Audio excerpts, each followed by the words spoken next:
ప్రతి వారు తెలుసుకోవాల్సింది ఏంటంటే ఈ భూమి మీద రెండు మార్గాలు ఉంటాయి. Everyone ought to know one important thing. In this world, there are two ways. నీతిమంతుల మార్గము, దుష్టుల మార్గము. The way of the righteous and the way of the wicked. ఈ రెండు మార్గాలలో ఒకటి న్యాయము, ఒకటి అన్యాయం ఉంటుంది. And in both the ways you will find either it will be one would be which is righteous, another will be unrighteous. నీలో ఏ దేవుడు ఉన్నాడు? Which God or what kind of God is there inside you? నీలో ఉన్న దేవుడు నీ నోటి నుండి మాట్లాడతారు. And the one that is inside you, that is the God that is inside you, will speak through your own mouth. అందుకే వాక్యం వినేటప్పుడు ఒక అజంప్షన్ తో నువ్వు వాక్యాలు వింటున్నావంటే, అజంప్షన్ అన్న ఒక వీక్నెస్ గాని, అబద్ధం అన్న వీక్నెస్ గాని, ఏదో ఒక వీక్నెస్ తో నువ్వు వాక్యం వింటున్నావు అనుకో, దానికి అర్థం ఏంటి? ఇక్కడ వాక్యం వినేటప్పుడు నీలో ఉన్న వీక్నెస్ ని బయటికి తొలగించుటే దేవుని మార్గం. And when you're listening to the word of God through your own weaknesses, that's not correct. But while you're listening to the word of God and the weaknesses that is inside you, if you're able to remove it through the word of God that you hear, that is good. ఎందుకంటే నీ బలహీనతలతో నువ్వు వాక్యం వినలేవు. You cannot hear the word of God through your weaknesses. ఎందుకంటే ఏ వాక్యం అయితే నువ్వు వింటావో అదే బలహీనత, నువ్వు విన్న వాక్యము నీ బలహీనతని నువ్వు బయటికి తోసేస్తుంది. Because when you are retaining your weaknesses, the word of God, no matter how sincere you listen, that will be cast out. That means the word of God will be cast out. సార్లు వచ్చి కూర్చుని వాక్యం విన్నా నీలో మార్పు అన్నది లేదనుకో, అదే అజంప్షన్ ని తీసుకెళ్లి దూరంగా వదిలేస్తాడు. If there is no transformation inside you, let's say you are caught up with assumptions, that assumption's weakness will derail you totally. నీ బలహీనతకి తెలుసు నీకు ఎటువంటి ఈగో ఉందా అన్నది. Your weaknesses know what kind of ego you have. అది ఉండటం వలన ఆ బలహీనత నిన్ను ఎక్కడ తీసుకెళ్లి పడేస్తుంది? దేవుడిలో ఉన్నామనే నీకు ప్రెజెంట్ చేస్తూ నేను దేవుడికి దూరం చేస్తాను. And that weakness will make you deceive that you are in God, but will actually push you more into your weaknesses. ఇది ఇప్పుడు నేను చెప్పిన రెండో మార్గం అనేది చాలా ప్రమాదకరమైనది. And the second way, which is the wicked way, is a very dangerous one. అదే Titus 1:16. And that is exactly what is Titus 1:16. తీతుకు రాసిన పత్రిక మొదటి అధ్యాయము 16వ వచనం. Titus chapter 1:16. దేవుని ఎరుగుదుమని వారు చెప్పుకొందురు గాని అసహ్యులను, అవిధేయులను, ప్రతి సత్కార్యము విషయము భ్రష్టులై నుండి తమ క్రియల వలన ఆయనను ఎరగమన్నట్టున్నారు. అంతే. ఈ వాక్యము ప్రపంచంలో ఎవరికి తెలీదు, తెలిసినా కూడా తెలియదు. Titus 1:16, many people may know it, they say they may not know it also, but they profess to know God, but in works they deny him, being abominable, disobedient, and disqualified for every good work. ఎందుకంటే ప్రపంచంలో ఎవరికి ఈ వాక్యం తెలియదు, తెలిసినా కూడా తెలియదు. Many people say in this world they know this word of God, even if they know the word of God, but actually they do not know it. దేవుడు తెలియని జీవితాన్నే వాళ్ళు జీవిస్తారు కాబట్టి. Because they lead a life as if they do not know who God is in the life. వారు అనుకుంటారు నేను దేవుని చాలా ప్రేమిస్తున్నాను అని. They think that they love God immensely. వారి కుటుంబంలోను వారి పరిస్థితుల్లోను దేవుడు ఉండరు.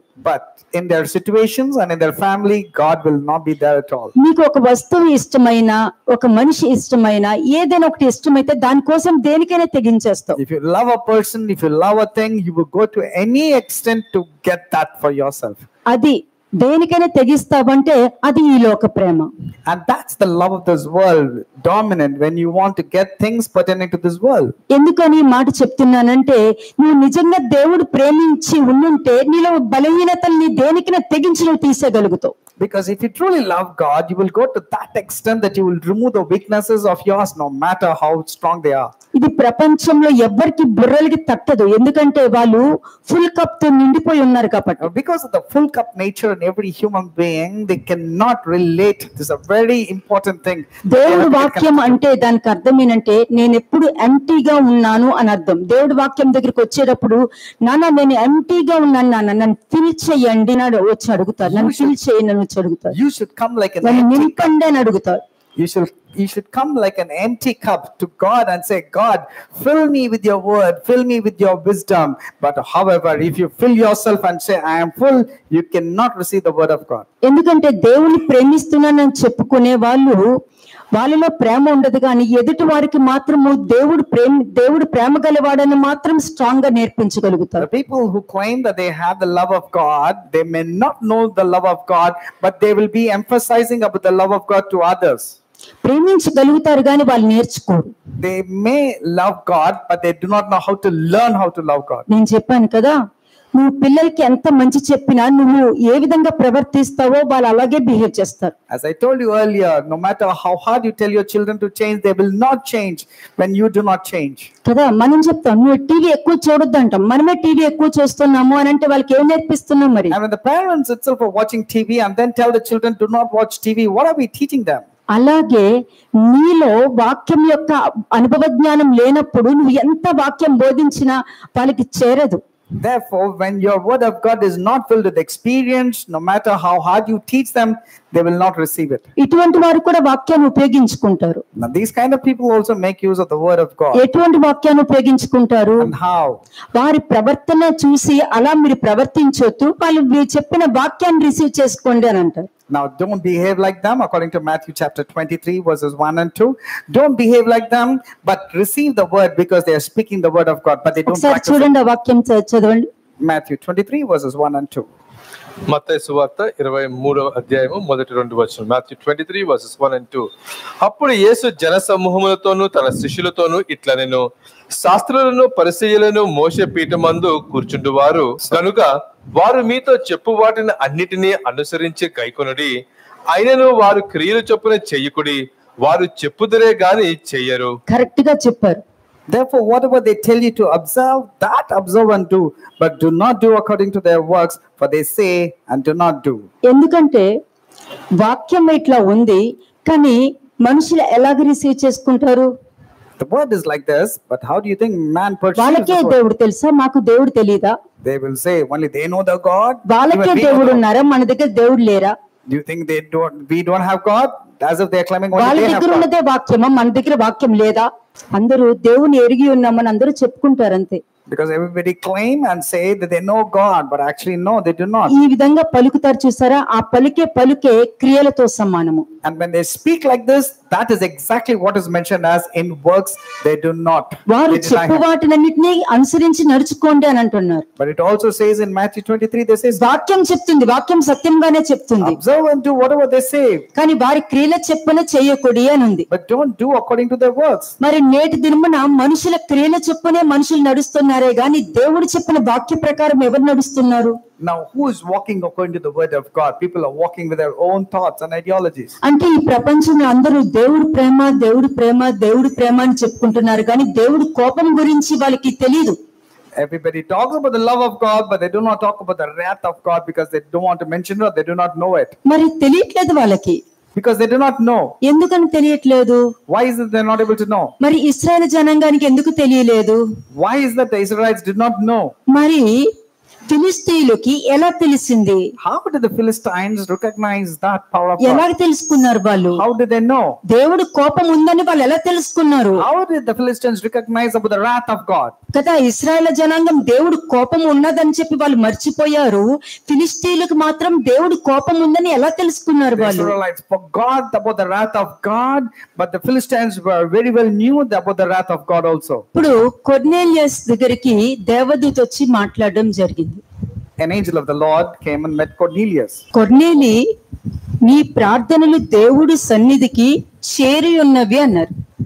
And the angel of the Lord told to Cornelius, Cornelius, your alms and prayers have been received by God. Cornelius ఏమి క్రైస్తవుడు కాదే, But you know, Cornelius was not a Christian or a Jewish person. మరి ఎందుకని ఆశీర్వదించబడ్డాడు? What could be the reason that he was blessed? ఎందుకని? Why? ఎందుకంటే Cornelius లో అతని హృదయం మంచిది, అతని ఆలోచన మంచిది. అంటే అతడు ఆరాధించేటప్పుడు నిజమైన దేవుడి సన్నిధికి అతని ప్రార్థనలు వెళ్ళాయి. Because the way he was worshiping God was in sincerity and in truth. That's the reason his prayers were able to reach to God. దేవుడి సన్నిధికి అంటే నువ్వు మంచి హృదయంతో మంచి ఆలోచనతో నీ ఇంటి వారు గాని, నీ వాళ్ళు గాని, నీ పిల్లలు గాని, నీ కింద పనిచేసే వాళ్ళు గాని ఏ విధంగా ఉపదేశము జీవితంలో జరిగిందో అదే అద్భుత కార్యము కొర్నేలియస్ జీవితంలో జరిగింది అని అంటే ఆ ప్రార్థన ఎక్కడికి వెళ్ళింది? దేవుడి సన్నిధికి వెళ్ళింది. Likewise, in your house also, if somebody is like Cornelius, where did Cornelius' prayers reach? It went to the presence of God. నీ అండర్స్టాండింగ్ తో సంబంధం లేదు అక్కడ. It's nothing to do with your understanding. కదా, నీ అండర్స్టాండింగ్ తో దుర్మార్గుడు మంచోడు దుర్మార్గుడులా కనబడతారు. But in your understanding, you feel a righteous person as a guilty person and a guilty person as a righteous. కదా, క్రీస్తుని సిలువ వేయమని చెప్పి బరబ్బను విడిపించమని కోరుకోమని చెప్పలేదేంటి? Did they not ask for Barabbas instead of Jesus Christ, knowing very well that Barabbas was a criminal? కదా, మరి అబద్ధం చెప్పొద్దని చెప్తున్నప్పుడు ఇలాగ ఎవ్వరూ ఉండరు అని చెప్పే మనుషులు లేదా వాళ్ళు బరబ్బను కోరుకున్న వాళ్ళు. And when you say you're not supposed to tell lies, the people who know the truth say, can anybody be like this really?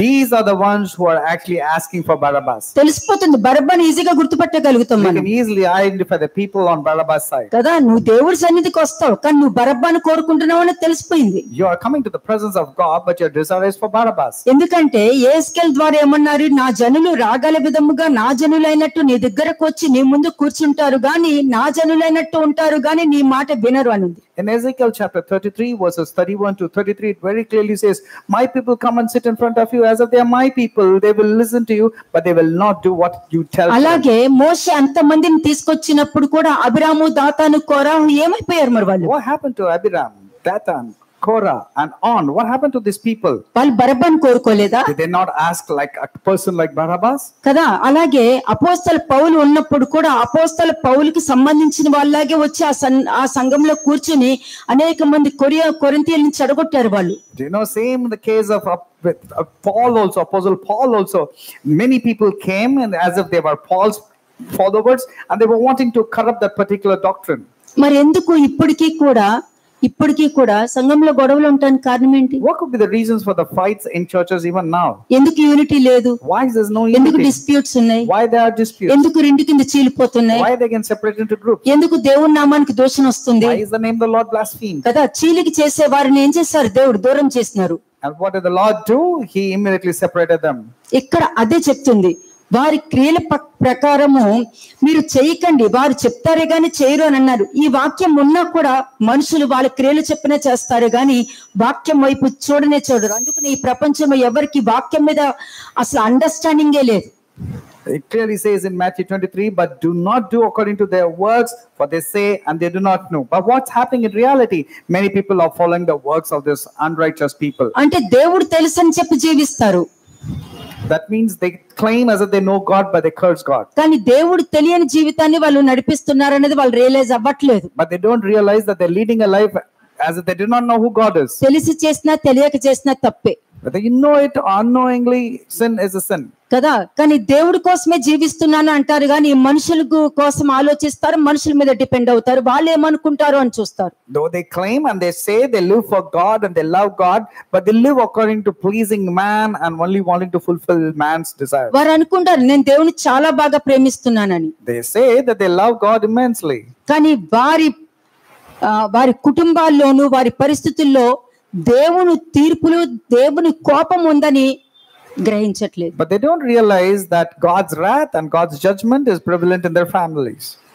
అంతే, నీ ఇంట్లో పరిస్థితులు గుర్తించుకో. You need to recognize what's happening in your family. ఏమవుతుందో గుర్తించుకో. You need to recollect what's happening in your family. ఎందుకు సంతోషం లేదు? Why you lost peace? ఎందుకు సమాధానం లేదు? Why is there no reconciliation? సాతాను కాదు, ప్రతిదీ సాతాను మీద నిందలు వేయకండి. Why do you have to blame everything on Satan? వాడు కరెక్ట్ గా ప్రోటోకాల్ చేసుకుని వస్తాడు, దేవుడి దగ్గరకు వచ్చి పర్మిషన్ అడిగి వెళ్తాడు. Satan follows the protocol. He goes to God's presence, takes permission, only then comes to the person's పాత life. నిబంధనలో కూడా అదే జరిగింది. క్రొత్త నిబంధనలో ఏమన్నారు? సీమోను సాతాను నిన్ను గోధుమల వల్ల జల్లించుటకు కోరుకొనెను, కానీ నేను నీ గురించి వేడుకుంటున్నాను అని చెప్తారు.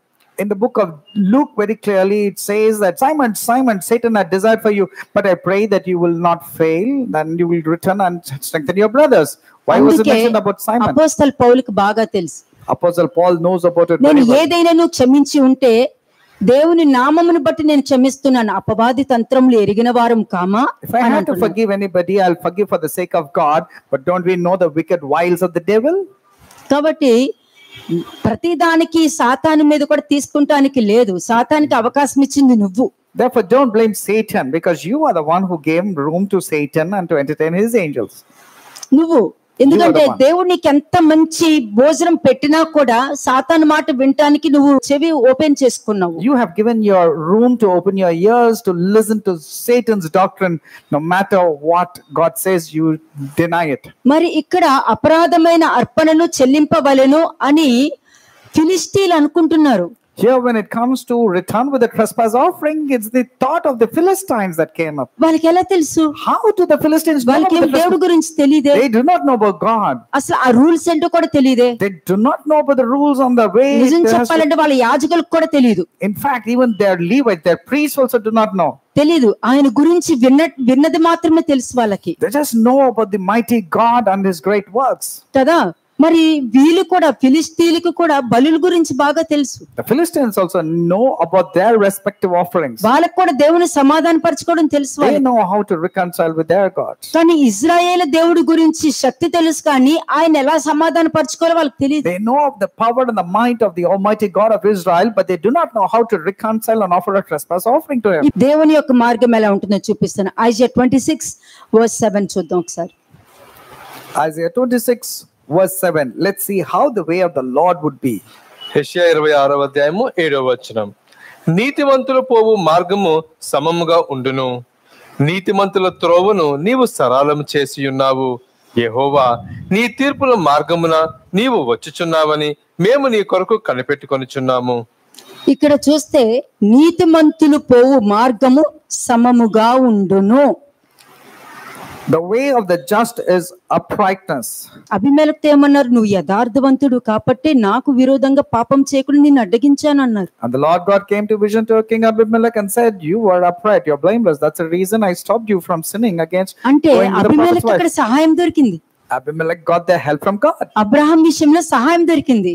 For the sake of Abraham, God helped Abimelech to stop him from sinning. ఎవరికి సహాయం దొరికింది? Who got help? అబ్రహాంకి సహాయం దొరికింది. It's for Abraham. అబ్రహాం కుటుంబానికి సహాయం And దొరికింది. Abraham's family got the protection. Abraham ఉన్న స్థలము వేరే, అతని ఫ్యామిలీ ఉన్న స్థలము వేరే. Abraham was in a different place and his family was in a distant కానీ place. వాళ్ళ కుటుంబానికి ఎటువంటి ఆపద రాకుండా దేవుడు కాపాడుకుంటూ వచ్చారన్నది ఒక్కసారి ఆలోచించండి. Think about it. How did the Lord God Almighty protect Abraham and his family who were in different places? ఇది ప్రొటెక్షన్ అంటే. This is exactly what is gives divine అంటే protection. అబ్రహాము నిబంధనకి, ఆ కవెనెంట్ బాక్స్ కి, నిబంధన మందసానికి గౌరవం ఇవ్వడము, లోబడటము, దాన్ని మంచిగా రిసీవ్ చేసుకోవడం వలన దేవుడు అబ్రహామును కూడా అంత మంచిగా రిసీవ్ చేసుకుని వాళ్ళ కుటుంబాన్ని కాపాడుతున్నారు. It's purely because Abraham respected, gave honor and treated the ark of the covenant very well. That's the reason why God gave respect to Abraham and took care everything pertaining to him. Nicco రాజు యుద్ధం చేయడానికి వెళ్ళినప్పుడు జోసయ్య కూడా అక్కడికి యుద్ధం చేయడానికి వెళ్తున్నాడు. Now when Pharaoh Necho was going to wage a battle against the Babylonians, Josiah king comes and intervenes and meets Pharaoh Necho. వెళ్ళనవసరం లేదు. He doesn't have to go. కానీ జోసయ్య కూడా యుద్ధం చేయడానికి వెళ్తున్నాడు. Josiah also wants to go and pick up the Necho fight. ఎవరండి? ఐగుప్తు రాజు. Pharaoh Necho was the king of Egypt. Okay, అక్కడ నెకో రాజుతో దేవుడు మాట్లాడి, నువ్వు జోసయ్య దగ్గరికి వెళ్ళు, మన ఇద్దరము, నేను నీకు సహోదరు లాంటి వాడిని, నువ్వు రావద్దు, దేవుడు నాకు ఆజ్ఞ ఇవ్వడం వల్ల నేను అక్కడికి వెళ్తున్నాను, నువ్వు రావద్దని వచ్చి చెప్పడం జరిగింది. And immediately Necho says to Josiah, listen, God instructed me, that's the reason I'm going to go and fight against the Babylonians. You don't interfere in this battle. అంటే మంచిగా చెప్పాడు అక్కడ, మన ఇద్దరము సహోదరుల వంటి వాళ్ళము, నీ వల్ల ఏమీ లేదు, నువ్వు చాలా మంచివాడు అని మంచిగా చెప్పాడు అక్కడ. Necho spoke very well about Josiah and said, we are like brothers, we are not having any fight within ourselves. కానీ అయినా కూడా అతను యుద్ధం చేయడానికి వెళ్ళడం వలన మరణించాడు. But despite those good suggestions, Josiah declined and went against Necho in the battle. అంతే, చాలా మంది ఎంత మంచి ప్రవర్తన కలిగి ఉన్నా ఒక్క చెప్పుడు మాట నమ్మేసరికి మొత్తం పోగొట్టుకుంటారు. Likewise, many people just by believing a small gossip or small assumptions, they get corrupted all the blessings. కదా, నీ అండర్స్టాండింగ్ తీసుకుంటున్నావు అంటే దేవుని నీ చేతిలో తీసుకుంటున్నావు. If you're going with your own understanding, that means you're taking God in your own control. కదా, సురక్షితమైన ఆయన చేతి కింద నువ్వు ఉండాలి, బలమైన ఆయన చేతి కింద నువ్వు ఉండాలి. గాని ఆయన నీ చేతిలో పెట్టుకోవాలని చూస్తే ఇదిగో ఈ ఏ విధంగా జోసయ్యకు జరిగిందో అదే జరుగుతుంది. You have to come under the wings or the hands of the Almighty. But if you want to hold God in your grip, the hand of the Lord will come upon you. మీకు ఇక్కడ అర్థమైపోయింది, నీతిమంతుల మార్గము దేవుడు సమానం చేస్తారు. అక్కడ బాగోకపోయినా బాగు చేస్తారు, నువ్వు వెళ్తున్నావు కాబట్టి. The most upright, their path will always be just, and God will take care of that. కదా 8వ వచనం చూడండి. Isaiah 26 verse 8. యెషయా 26వ అధ్యాయము 8వ వచనము.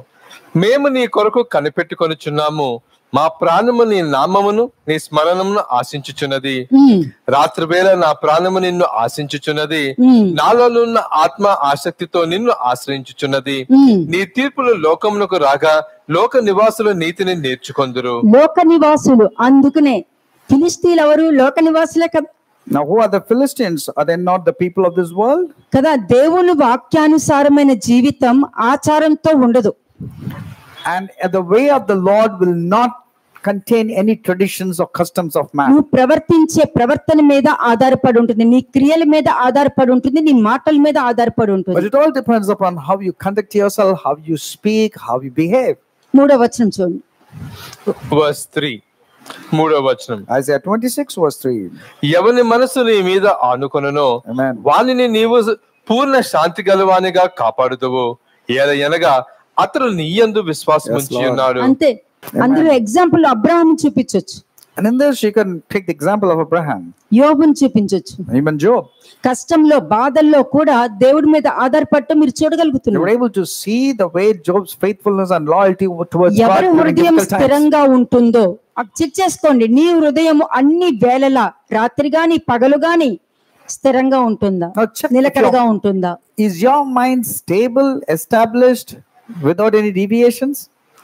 ఇదే ఈ రోజు నేను వేసే క్వశ్చన్ మీకు. This is what I want to question you. నువ్వు దేవుడిలో స్థిరంగా నిలబడగలుగుతున్నావా?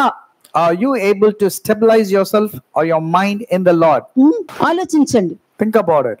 నువ్వు ఎవరితో మాట్లాడుతున్నావు? రాత్రి వేళ ఫోన్ లో ఉంటున్నావా, పగల వేళ కూడా ఫోన్ లో ఉంటున్నావా? With whom are you conversing over phone during the day and during the night? ఆ కాలం నుండి యెషయా ప్రవక్త కూడా ఏమని చెప్తున్నాడు? నీతిమంతుల త్రోవ ఎప్పుడు సరళంగానే ఉంటుంది, అంటే వాళ్ళే పని పూనుకున్న సక్సెస్ అవుతుంది. What did even Isaiah say? The way of the righteous will always be blessed. కానీ దుర్మార్గుని త్రోవ ఇన్వర్టెడ్ కామర్స్ అవమానానికి తీర్పుకి నడిపిస్తుంది. But the way of the wicked will always lead them into judgment. అందుకే దేవుని ప్రేమ నేర్చుకుంటావు, ఆయన ప్రేమలో మాత్రం నిల్చుండరు. That means you will learn the love of God, but you can never sustain yourself మరలా in the వీళ్ళ love of God. ఈగోకి ఆయన కోపాన్ని కూడా అంగీకరించారు. And for the sake of the ego, they will not accept even the wrath of God. ఇదే ఇశ్రాయేలీయులు చేసే తప్పు ఇది. These are the mistakes of the Israelites. మరి ఆలోచించండి మీరే. Think about it. దేవుడు మీద స్థిరంగా మీరున్నారా? నిలకడ కలిగిన హృదయం ఉందా? మార్నింగ్ గాని, రాత్రి గాని, పగలు గాని, మధ్యాహ్నం గాని మీ హృదయం స్థిరంగా ఉందా లేదా? What about your mind and your heart? Is it stable in the Lord? Are you able to sustain continuously in the Lord? సరళం చేయడం Morning, day and అంటే night? ప్రతి సిచ్యుయేషన్ కూడా మీరు ఎంతో జ్ఞానంతో వివేకంతో హ్యాండిల్ చేసుకుంటారు. Making the crooked path straight means no matter what is the situation, you will handle it at ease. అందుకే వాక్యం ఏం చెప్తుంది? 1 John 3:7 చూడండి. 1 John chapter 3:7. మొదటి యోహాను 3వ అధ్యాయము 7వ వచనం. చిన్న పిల్లలారా, ఎవరిని మిమ్మును మోసపరచనీయుకుడి, ఆయన నీతిమంతుడై ఉన్నట్టు నీతిని జరిగించు ప్రతివాడు నీతిమంతుడు. 8వ వచనం చూడండి. Verse 8. 1 John chapter 3 verse 8. అపవాది మొదటి నుండి పాపము చేయుచున్నాడు గనుక పాపము చేయవాడు అపవాది సంబంధి. అంతే, నువ్వు దేవుడు లేడు అని చెప్పుకుంటున్నా కూడా నువ్వు అపవాది సంబంధివి. కాబట్టి అపవాదికి ఏం కావాలి? దేవుడు లేడు అని నువ్వు చెప్పడం వాడికి కావాలి. దానికోసమే వాడు రకరకాల వేషాలు వేస్తూ ఉంటాడు. The moment you say that there is no God or you don't want to believe in God, you have taken the side on the devil, because that's exactly what the devil wants to hear from you. మళ్ళీ వాడు తెలివితేటలు ఉపయోగిస్తారు. And he is so shrewd and cunning. అందరూ అలా ఉండారులే. And he will say, no, not everybody is like నువ్వు that. మంచిగా పడతా నీ మంచిగానే జరుగుతాయి కదా. And he'll say, if you are good, good things will happen to you. కదా, ఇప్పుడు మీడియా ద్వారా కూడా నువ్వు సువార్త చెప్పొచ్చు కదా. And he'll say, even through the media, you can go and share the gospel. ఆ ప్లేస్ లో నేనున్నా కూడా నేను నమ్మను. If I were in that place also, I will నేను not నమ్మను. believe. నా సువార్త ఎవరు తెలుసా? You know who is my gospel or epistle? Living bodies. Moving bodies. It's all the living gospels and the living testimonies మీరే. and that's you. మీ జీవితం మారింది అనుకో 100 మంది చూస్తారు, చాలు, అదొక్కటి చాలు. When your life transforms according to Christ, many people will see with it మీరు because it's వెళ్తారు కదా, getting అన్ని affected. ప్లేసెస్ కి వెళ్తూ ఉంటారు కదా, మిమ్మల్ని చూస్తారు కదా, చాలది, అది సువార్త అంటే. Because when you go to so many places, people will see the gospel in you. నువ్వు వెళ్తే నేను వెళ్ళినట్టే. If you go, it's like as if I'm going. చాలు, నీ నోట్లో నుండి వచ్చే మాట చాలు. The words from your mouth is sufficient. 8th verse చూడండి. Verse 8. అపవాది మొదటి నుండి పాపము చేయుచున్నాడు గనుక పాపము చేయువాడు అపవాది సంబంధి. అపవాది యొక్క క్రియలను లయపరచుటకే దేవుని కుమారుడు ప్రత్యక్షమాయెను. లయపరచుటకు దేవుని కుమారుడు ప్రత్యక్షమాయెను. అపవాది యొక్క క్రియలను లయపరచుటకే దేవుని కుమారుడు ప్రత్యక్షమాయెను. కానీ మనుషులు ఎలాగ చేస్తున్నారు, దేవుడు లేరని కన్ఫర్మ్ చేసుకొని ప్రత్యక్షమైన ఆయన్ని సిలువ వేసేస్తూ ఉంటారు. For this purpose the Son of God was manifested that he might destroy the works of the devil. But what's happening? They don't want the purpose of Son of God to be manifested and wanting Jesus to be crucified again. ఎందుకంటే వాళ్ళ క్రియలను బట్టి మనం గుర్తుపట్టగలుగుతాం, వాళ్ళ ఆలోచన బట్టి, వాళ్ళ understanding బట్టి గుర్తుపడతాం. ఏ విధంగా 10వ వచనం చూడండి. Because by their works we can easily identify. Let's see verse 10. 10వ వచనం. దీనిని బట్టి దేవుని పిల్లలు ఎవరో అపవాది పిల్లలు ఎవరో తేటపడును. నీతిని జరిగించని ప్రతివాడును తన సహోదరుని ప్రేమింపని ప్రతివాడును దేవుని సంబంధులు కారు. కాదంతే, అందుకని ఒకరినొకరు కొట్టుకుంటారు బయట. And that's the reason there's fights and disputes and quarrels outside. ఒకరినొకరు కొట్టుకుంటూ ఉంటారు. అన్య జనాంగము వ్యతిరేకంగా, అవమానంగా, హేళనగా వాళ్ళే కొట్టుకుంటున్నారని చూసి వాళ్ళు చంకలు బాదుకుంటూ ఉంటారు. And the Gentiles look at the Christians fighting with one another, mock at them, and they'll be very happy when you fight. అందుకనే మిమ్మును బట్టియే కదా అన్య జనములలో దేవుని నామము దూషణ పాలగుచున్నది అని అన్నారు. And that's the reason in the అపోస్తలు book of పౌలు మాట్లాడుతున్నాడు. Apostle Paul from the book of Romans says, because of this the name of the Lord is continuously blasphemed among the Gentiles because of you. దేవుని పిల్లలు ఎవరో అపవాది పిల్లలు ఎవరో తేటగా కనబడుతుంది. అంటే తేటగా వాళ్ళ యాక్షన్స్, వాళ్ళ మాటలు, వాళ్ళ మూవ్మెంట్స్ బట్టి గుర్తుపట్టవచ్చు. By this we'll clearly know the children of God and the children of devil are easily manifested. మరి ఇందులోనే తెలుస్తుంది నీతిమంతుల మార్గం ఎలా ఉంటుంది, నీతిమంతులు మోసపోరు. And that clearly displays the way of the righteousness are, because they will not get deceived. నీతిమంతులు దేవుని సంబంధులు. The righteousness people are the children of God. Clear గా వాక్యం చెప్పించింది, నీతిని జరిగించు ప్రతి వాడు దేవుని సంబంధులు. Whoever practices righteousness belongs to God. నీతిని జరిగించి ప్రతివాడు నీతిమంతుడే, అంటే ఆయన రక్తం పనిచేస్తుంది. And when a righteous person obviously practicing righteousness, the blood of Jesus Christ is effective in his life. Isaiah 42 verse 14 ఒకసారి చూద్దాం. Isaiah 42:14.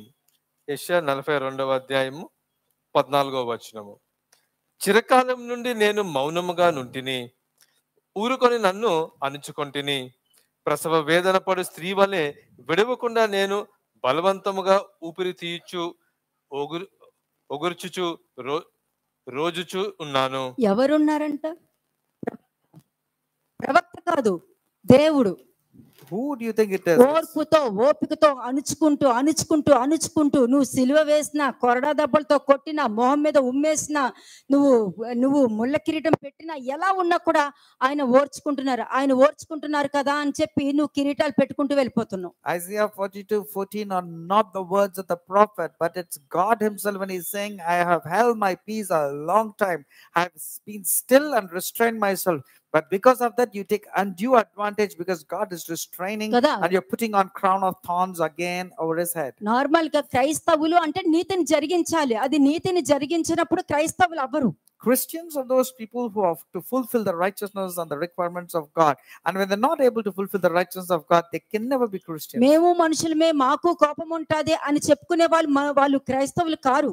If someone says even we are humans, even we have anger, means they can never be Christians. నువ్వు నమ్మిన దేవుడు ఓర్పుతో ఓపికతో అణుచుకుంటూ ఆయన control చేసుకుంటూ ఉన్నప్పుడు మరి ఆయన నమ్ముతున్న నువ్వెలా ఉన్నావు? అప్పుడు నువ్వు ఆయన నమ్ముకోలేదు. When God himself has restrained and he has been calm and still, and you being his children have to have the same character.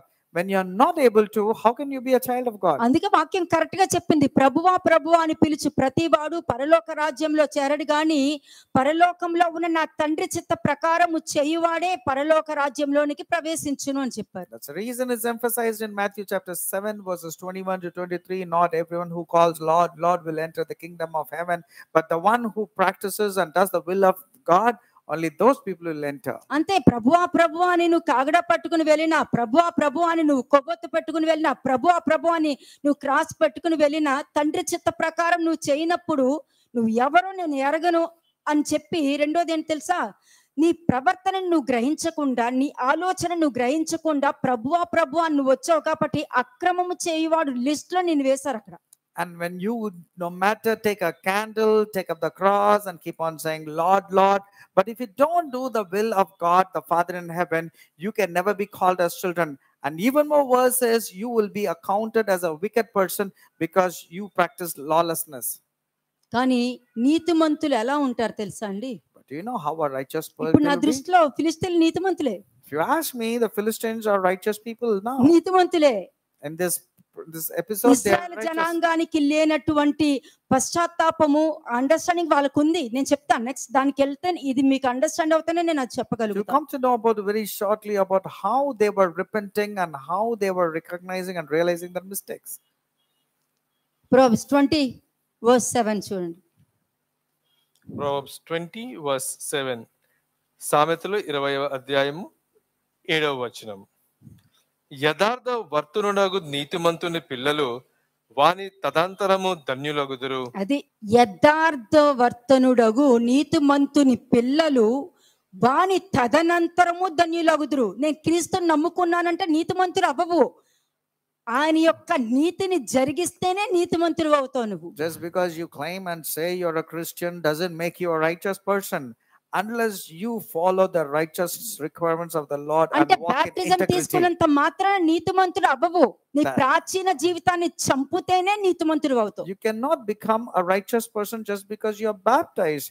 Only when you nail to the cross all your wicked and evil characters, only then you can tend to become a righteous person. మరి గారడి వాడు కూడా బాప్తిస్మం తీసుకున్నాడు కదా మరి. What happened to Simon the sorcerer? Did he not take baptism? మరి బాప్తిస్మం తీసుకున్న తర్వాతనే ఆ వరం ఇమ్మని చెప్పి డబ్బులు పెట్టాడు కదా అక్కడ. And then he wanted to get the gift of the Holy Spirit by paying some money. దానికి అక్కడ జవాబు ఏం దొరికింది అతనికి? What was the reply from Peter? బాప్తిస్మం తీసుకున్న వ్యక్తికి ఏం దొరికింది? What reply Peter gave to the నీ person who హృదయం took దేవుడు baptism? ముందు సరిగా లేదు అని అన్నారు Says your heart is not right in the sight of God. కదా. బాప్టిజం తీసుకున్న వాళ్ళని జాన్ ద బాప్టిస్ట్ ఏమని పలికాడు What did John the Baptist say to the people who wanted to get baptized? కదా? సర్ప సంతానమా, ముష్కరులారా, దేవుని వాక్యమునకు చెవి ఒగ్గని వారులారా, ఎవరు దేవుని ఉగ్రత నుండి రక్షించుకోవడానికి ఎవరు మీకు బుద్ధి చెప్పారు? మీరు దేనిని బట్టి మీరు బాప్తిస్మం తీసుకుంటున్నారో దాని యొక్క ఫలం మీరు అనుభవిస్తారని చెప్పారు. And John the Baptist critically rebuked the people who came to baptism, that is the Pharisees and scribes, telling them, you brood of vipers, you hypocrites, who నా asked you to పిల్లలు escape దాంట్లో from నేను the wrath of నడిపించను. God that's going to come upon you? I'm not going to lead my children in that particular category. నడిపించను. First not వాళ్ళకి ఏం నేర్పిస్తాను తెలుసా? దేవుడు అంటే ఏంటి, దేవుణ్ణి ఏ విధంగా నువ్వు నమ్మాలని ఫస్ట్ నేర్పిస్తా. First, I'll teach my children about God and how you ought to have faith and belief and faith in Him. రెండు, క్రీస్తు యొక్క శిలువ వ్యర్థం కాకుండా వాళ్ళు జీవించేటట్టు జీవించడం నేను నేర్పిస్తా first. And second, and the most important thing is, I will make them lead a life that the cross and its message and its purpose is not nullified. దాని తర్వాతనే ప్రాచీన జీవితానికి వాళ్ళు ఫుల్ స్టాప్ పెట్టడానికి మరలా ఆ ప్రాచీనమైన బురదలోకి వెళ్లకుండా నిర్ణయం తీసుకుంటేనే బాప్తిస్మం ఇస్తాను. And only after that, అది నేను ఇక్కడ when they చేసేది. decide నా not పిల్లల్ని to, నేను అలా ఎలా పోగొట్టుకుంటా నేను? and after which, when the children refuses to go back into their old life, when they are steadfast in being righteous, and then when they decide, I give them baptism. వాక్యం ద్వారా రక్షించబడాలి. The children have to be saved through the word of God. వాళ్ళు గ్రహిస్తున్నారంటే అగ్ని ద్వారా రక్షించబడుతున్నారు. If they are able to understand, they will be saved by fire, తర్వాతనే నీటి ద్వారా రక్షించబడతారు then through water. కదా. కాబట్టి క్రీస్తుని వెంబడించేవారు ప్రభువా ప్రభు అని పిలిచినా కూడా వాళ్ళు పరలోక రాజ్యానికే వెళ్తారు. But on the other hand, if a righteous person calls Lord, Lord, for sure when they follow God, they will go into the kingdom of heaven, ఎందుకంటే దేవుని చిత్తాన్ని వాళ్ళు జరిగించారు కాబట్టి. because they were doing the will of God in their lives. అంతే. ఇవి ఎందుకు చెప్తున్నానంటే ఫిలిష్తీయులు ఏం చేశారన్నది మీకు తెలియాలి కాబట్టి. The reason why I'm telling all this is you ought to know what did the Philistines ఇప్పుడు do. చెప్పిన అన్ని పాయింట్స్ వాళ్ళకి సంబంధించింది. Now all the points mentioned were about the Philistines. Is ఒకసారి this surprising? ఎఫిషియన్స్ 2:1-3 చూడండి. Ephesians chapter 2 versus 1-3. ఎఫెసీయులకు రాసిన పత్రిక 2వ అధ్యాయము మొదటి 3 వచనములు. మీ అపరాధముల చేతను పాపముల చేతను మీరు చచ్చిన వారై ఉండగా ఆయన మిమ్మల్ని క్రీస్తుతో కూడా బ్రతికించెను. మీరు వాటిని చేయుచు వాయుమండల సంబంధమైన అధిపతిని అనగా అవిధేయులైన వారిని ఇప్పుడు ప్రేరేపించే శక్తికి అధిపతిని అనుసరించి ఈ ప్రపంచ ధర్మము చొప్పున మునుపు నడుచుకుంటారు. ఒకప్పుడు నడుచుకున్నారు అని అంటే ఇప్పుడు దేవుడు ఏంటి, దేవుడి శక్తి ఏంటి తెలుసుకొని మీ బలహీనతల నుండి నువ్వు బయటకు వస్తున్నావు కాబట్టి అపరాధం నుండి నువ్వు విడిపింపబడ్డావని చెప్తున్నారు అక్కడ. You were made alive because you were dead in trespasses and sins. Once you walked in the according to the courses of this world, but now you are relating yourself to God. కదా, ఒకప్పుడు మీరు మీరు చచ్చిన వారే ఉంటే దేవుడి వాక్యం ద్వారా మీరు బ్రతికింపబడ్డారు. ఆ అపరాధాన్ని బయటికి గెంటి వేశారు కాబట్టి మీరు బ్రతికింపబడ్డారు. Since you removed the trespasses and the transgression and sin from your life, you are made alive. కదా, ఒకప్పుడు ఏంటి వాళ్ళ జీవితము? What was their life earlier? క్రీస్తు లేని జీవితము వాయుమండల సంబంధమైన అధిపతి అంటే అపవాది స్వాధీనంలో వాళ్ళు ఉన్నారు అని అర్థం. Their lives was according to the prince of the power of the air, that is devil and his works. కదా, అంటే వాయుమండల సంబంధమైన అధిపతి అంటే అపవాది చేతిలో ఉన్నారు కాబట్టి ఈ ప్రపంచ ధర్మము చొప్పున కోపం వస్తే కోపం తెచ్చుకోవడము, చెడు చూడటము, చెడు మాట్లాడటము, అబద్ధాలు చెప్పడము, మోసం చేయడము, ఇంట్లో వారిని మోసం చేయడము, బయట వారిని మోసం, ఇవన్నీ కూడా ఒకప్పుడు జరిగినవే.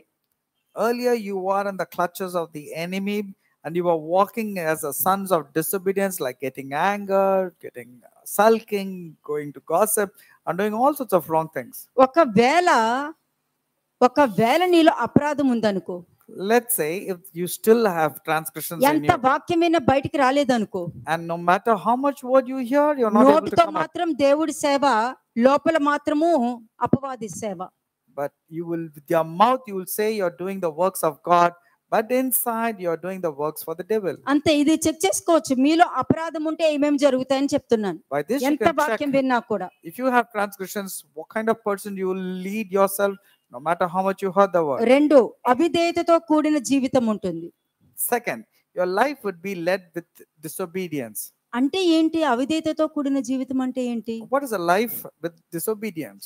దేవుడి చిత్తము తెలుసు కూడా లోబడని జీవితాన్ని అవిధేయతతో కూడిన జీవితము అంటారు. Though knowing God but not living according to the will of God is disobedient life. కదా, క్రీస్తు లేని జీవితము కోరికలకు బానిస అవుతుంది.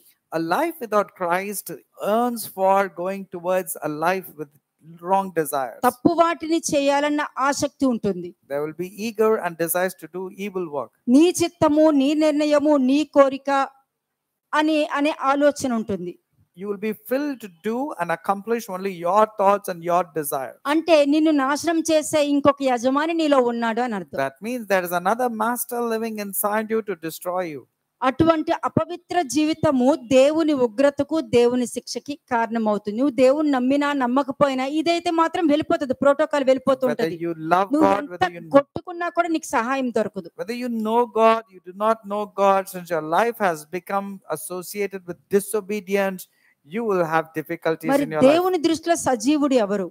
Then who is alive in the sight of God? అపరాధముల చేత చచ్చిన వారిని శిలువ మరణం ద్వారా బ్రతికావు అని అంటే నువ్వు సజీవుడు అని అర్థం. If you have put to death all the unrighteous thing and made to live through Christ, then you are a live person. నీలో ప్రాచీన జీవితం ఉంటూ మోసం చేస్తూ అబద్ధాలు చెప్తూ నువ్వు ఉన్నావు అని అంటే నువ్వు అక్కడ నుండి నువ్వు జీవించట్లేదు, నువ్వు చచ్చిపోయి ఉన్నావు అక్కడ. But if you're still caught up living in your old life by telling lies, conspiracy, evil works, that means you are dead in sins. మిమ్మల్ని మీరే క్వశ్చన్ వేసుకోండి, నేను బ్రతుకున్నానా చచ్చిపోయానా? You need to ask yourself, am I alive or am I dead? కదా, నిన్ను నువ్వు ప్రశ్నించుకో, నువ్వు సజీవుడివా కాదా అన్నది నీకు తెలుస్తుంది. You ask yourself, you will know whether you are alive or not. Ephesians 2:10 చూడండి. ఎఫెసీయులకు రాసిన పత్రిక 2వ అధ్యాయము ఒకసారి 3వ వచనం చదివి అప్పుడు 10వ వచనానికి వెళ్ళండి. Ephesians chapter 2 verse 3. వారితో కలిసి మనం అందరమును శరీరము యొక్కయు మనసు యొక్కయు కోరికలను నెరవేర్చుకొనుచు మన శరీరాశలను అనుసరించి మునుపు ప్రవర్తించుచు కడమ వారి వలనే స్వభావ సిద్ధముగా దైవోగ్రతకు పాత్రులమై ఉంటిమి. అయిపోయింది. ఒక మనిషిగా ఉన్న నీకే కోపం వస్తుంది, నువ్వే శపిస్తున్నావు, నీకే చిరాకు వస్తుంది, నీకే చంపేయాలన్న ఆలోచన వస్తుంది. ఒక మనిషిగా ఉన్న నీకే వచ్చినప్పుడు మరి నువ్వు దేవుడికి వ్యతిరేకంగా ఒక మనిషిని అన్యాయంగా చంపడము, అన్యాయంగా నిందవేయడం అని జరుగుతున్నప్పుడు దేవుడికి ఎంత కోపం రావాలి? When you are caught up into నువ్వు character దేవుడిని నువ్వు assassinations, చెప్పేసుకో, కానీ నీకే అటువంటి ప్రవర్తన ఉన్నప్పుడు మరి దేవుడికి ఎంత ఉండాలి ఒకసారి ఆలోచించండి. when you, though being created by God, have characters like killing someone's character, murdering them with your lies and all, how much more do you think God will be angry at your behavior? ఎంత మంచి చెప్పినా, ఎంత న్యాయంగా ఉన్నా, ఎంత మంచి జీవితం జీవించి, ఎంత మంచిగా మనుషులకు బోధించినా ఒక చెడు దానికి అట్రాక్ట్ అవుతారు, కానీ విన్న మంచిని మాత్రం మొత్తం బురదలో పోసేస్తుంటారు. అందుకనే దేవుడి వాక్యం చెప్తున్నారు, పందులకి ముత్యాలు వేయొద్దని. No matter how much we have been feeding you for something which is good, you are giving importance to that which is evil and easily swayed away into the evil way. ఎందుకంటే మనుషులు చెడుని ఈజీగా నమ్మేస్తారు, మంచిని పక్కన పెట్టేస్తారు. అంటే దానికి అర్థం ఏంటంటే చెడుకి ఎక్కువ ఇంప్రెస్ అవుతూ ఉంటారు. People want to quickly learn that which is evil and forget that which is good, because they love the evil and want to pursue it, చెడుకే ప్రిఫరెన్స్ ఇస్తూ ఉంటారు. and they give preferences to evil. అందుకే చాలా మందికి నీతి మార్గం అంటే ఏంటో తెలియట్లేదు That's precisely the reason they do not know the way of righteousness. కదా. నీతి మార్గం అంటే ఏంటి? What is the meaning of way of righteousness? ఈ రోజు ఫిలిస్తీయులు అదే మార్గం ఎన్నుకున్నారు. The Philistines also picked up the way of the righteousness. Okay, వాళ్ళు దైవ ఆగ్రహానికి వాళ్ళు గురయ్యారని వాళ్ళు గుర్తించారు. ఏం చెయ్యాలో ఆయన సమాధాన పరుచుకోవడానికి కరెక్ట్ గా ఆయన మార్గంలోనికి వెళ్ళడానికే చూస్తున్నారు, వాళ్ళ సొంత మార్గం పెట్టకుండా. అది వాళ్ళలో ఉన్న గొప్పతనం. They know that they have invoked the wrath of God in their lives because of their wrong behavior. In fact, they were also going to the extreme extent and seeking forgiveness from God and receiving his blessing. నీలో ఉన్న అపరాధ స్వభావాన్ని తొలగించి దేవుణ్ణి చేరడానికి మార్గం పొందుకునేవాడే నీతిమంతుడు. A righteous person is a person who will remove all his uncleanness, unrighteousness from him and walk in the way of the Lord is a righteous person. ఇది చాలా మెయిన్. ఇది మీరు ప్రతిరోజు ఈ క్వశ్చన్ వేసుకోవచ్చు. And you need to ask yourself every day this question. నేను నీతి మార్గంలో ఉన్నానా? Am I in the path of righteous? అంతే. నీతి మార్గంలో ఉన్న వారికి దేవుని ఆలోచన ఉంటది, దేవుని యొక్క చిత్తం మీద ఆధారపడతారు. A person who is walking in the way of righteousness will only want to fulfill the will of God and do only his thoughts. నీ మనిషి యొక్క స్వభావం ఏ స్వభావం అది? What is the character of a man's thinking? అపరాధంలోకి పాపంలోనికి వెళ్ళే స్వభావమే మనిషి యొక్క స్వభావం. Man's character will always want him to go into the way of the wicked or మరి the sinners. ఆదాము అవ్వ స్వభావం ఏమొచ్చింది అక్కడ? What was the character displayed నువ్వు by ఇచ్చిన Adam and Eve? స్త్రీయే అన్న స్వభావం బయటకు వచ్చింది. The character where Adam said, "The woman that you gave me made me do this." That was the character. కదా. అక్కడ ఈ పండు దేవుడు తినొద్దన్నారు అని చెప్పే స్వభావం రాలే. అన్ని తినమన్నారు, ఇది ఎందుకు వద్దన్నారో నాకు తెలియదు. అక్కడే బయటకు వచ్చింది దాని. He did not emphasize by telling, "I'm not supposed to eat of this particular fruit." He said, "Yeah, there are so many fruits, but God told, don't eat this particular fruit." నీతి మార్గం అంటే నీలో ఉన్న అపరాధ స్వభావాన్ని తీసి దేవుణ్ణి చేరడానికి నువ్వే ఏర్పరచుకున్న మార్గాన్ని నీతి మార్గము అంటారు. A way of righteous, or the righteous way is you have to remove the transgressions and sins from yourself on your own and pursue the righteousness of God. ఎందుకంటే దేవుడు పరిపూర్ణ అంటే రక్షణ అంటే కూడా తెలియాలి కదా. ప్రతి వాళ్ళు నా ఇంటి వారికి రక్షణ కోసం ప్రేయర్ చేయని అంటారు. రక్షణ అంటే వాళ్ళకి తెలియదు. Many people do not know all importance of salvation because they say, "Please pray for my family's salvation." రక్షణ అంటే దేవుడు పరిపూర్ణుడు, నువ్వు పరిపూర్ణంగా ఉన్నావా, అదే రక్షణ. Salvation means God is perfect. Are you also being made perfect? కదా. నేను సంపూర్ణులను, మీరు సంపూర్ణంగా ఉండాలి. Because God said, "I am perfect, you also be perfect." నీతిని జరిగించి ప్రతివాడు దేవుని సంబంధి. A person who does the righteousness of God belongs to God and is a child of God. కదా. పాపం అంటే ఏంటండి? What's the meaning of sin? ఈ ప్రపంచంలో ఎవరైనా ప్రశ్న వేసుకోవచ్చు, పాపం అంటే ఏంటని. Anyone in this world can question what is sin. కదా. నువ్వు ఏవేవో కార్యాలు చేస్తే దోషం పోదు. If you do any rituals, don't expect that the sins and transgressions will go away from your life. ఎందుకంటే దోషము ఉన్నది నీలో. Because the sin and the transgressions is నీలో inside of ఉన్నది you. తెయ్యాలంటే నువ్వు నిర్ణయం తీసుకోవాలి. కానీ అక్కడ మనం హోమం చేస్తే గాని, ఉపవాసం చేస్తే గాని, ప్రార్థనలు చేస్తే గాని, ఆల్ నైట్ ప్రేయర్ చేస్తే కానీ, సంపూర్ణ రాత్రి చేస్తే పోదు. If you do a full night's prayer or fasting prayer, don't expect the transgressions will go away, because కదా, the transgressions are ఉదయకాల inside of you. వాగ్దానం అని అంటారు. అసలు దేవుడు ఉదయకాల ప్రార్థన కూడా నేను ఆలకించనని వాక్యం చెప్పించు మొన్న Many people చూపించాను are కదా caught up in early morning prophetic promises, but God says, I'm not going to hear you even if it's in the morning. ధర్మశాస్త్రానికి వ్యతిరేకంగా చేసేది పాపం కాదు. I'm not telling that anything which is going against the law is a sin. I'm not saying that. అసలు మంచికి వ్యతిరేకంగా చేసే ప్రతిదీ కూడా పాపమే. But anything which is contrary to good and truth is sin. దేవుడు నీకు చూపించిన ప్రేమకి వ్యతిరేకంగా నువ్వు ఏది చేసినా అది నీ సొంత ఆలోచన అయినా అది పాపమే. నీ దృష్టిలో నువ్వు చాలా మంచోడ్లాగా చూపించుకుంటావేమో. When God has shown you a way and you go things on your own with your ideologies, that is equal to sin. అంతే. ఇప్పుడు చెప్పు, నీతివంతుల మార్గం ఎలా ఉంటుంది, వాళ్ళు ఏ రక్షణలో ఉంటారు, ఇవన్నీ కూడా న్యూ టెస్ట్మెంట్ లో ఎలా ఉంటుందో చూపించాను నేను. I showed you from the New Testament how a righteous person's path ఇప్పుడు would వెళ్ళండి be. 1 Samuel 6:3-4. 1 Samuel chapter 6 verses 3 and 4. మొదటి సమూయేలు 6వ అధ్యాయము 3-4 వచనములు. వారు ఇశ్రాయేలు దేవుని మందసమును పంపివేయ ఉద్దేశించిన ఎడల ఊరికయ్య పంపక ఏ విధము చేతనైనను ఆయనకు అపరార్థమైన అర్పణ చెల్లింపి పంపవలెను. అప్పుడు మీరు స్వస్థత నొంది ఆయన హస్తము మీ మీద నుండి ఎందుకు తీయబడక ఉండునో మీరు తెలుసుకునేదని. అక్కడ చూడండి, వాళ్ళు చాలా మంది ఏమంటారు, తప్పు చేసి నాదేమీ తప్పు లేదు, నేను కరెక్ట్ గానే ఉన్నాను. Many people after they sin, they'll say, no, I didn't commit any sin. I'm right in all my ways. ఇప్పుడు నువ్వు ఎంత కరెక్ట్ గా ఉన్నా ఎదుటి మనిషిని రెచ్చగొట్టేటట్టు మాట్లాడము, అంటే చాలా మంది నేను చూసానండి, వాళ్ళు చేసేదానికి ఎంటైర్ వాళ్ళ ఫ్యామిలీని కూడా లాగుతారండి. Seen many people provoking one another, and not really just provoking, in fact they speak ill of all the family members of that particular person. ఇక్కడ మీరు చూస్తే ఎంటైర్ ఆ ఫిలిస్టీల 5 రాష్ట్రాల వాళ్ళు కూడా ఏమంటున్నారు, 5 cities మనము ఆయన సమాధాన పరచుకోవాలి, మనకు స్వస్థత ఈయన వల్లనే దొరుకుతాది అని చెప్పి వాళ్ళు నమ్ముతున్నారు. అక్కడ వాళ్ళకి ఎలా తెలిసింది అది? But how did the elders and the leaders of the Philistines, all the 5 leaders and the 5 leaders of Philistia came together and said, we will get healing only because of God of Israel? ఆయన ఊరికే మనం పంపించొద్దు.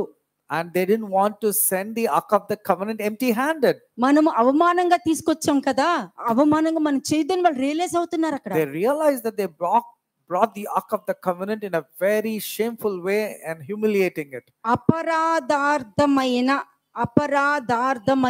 అర్పణ అంటే మా వలన చేసిన తప్పుకు మేము ఒప్పుకొని దాని నుండి విడుదల పొందుకోవాలనుకుంటున్నాము అని అర్థం. A trespass offering is boldly accepting the mistakes and saying, we have sinned and we are willing to get punished. వీరిలో ఉన్న లక్షణము మందసం వారికి ఏ మాత్రం హాని చేయకుండేలా మందసాన్ని ఇశ్రాయేలు దేశానికి పంపించాలని ఫిలిష్తీయులు నిశ్చయించుకున్నారు. వాళ్ళు The Philistines decided to send the Ark of the Covenant back to Israel.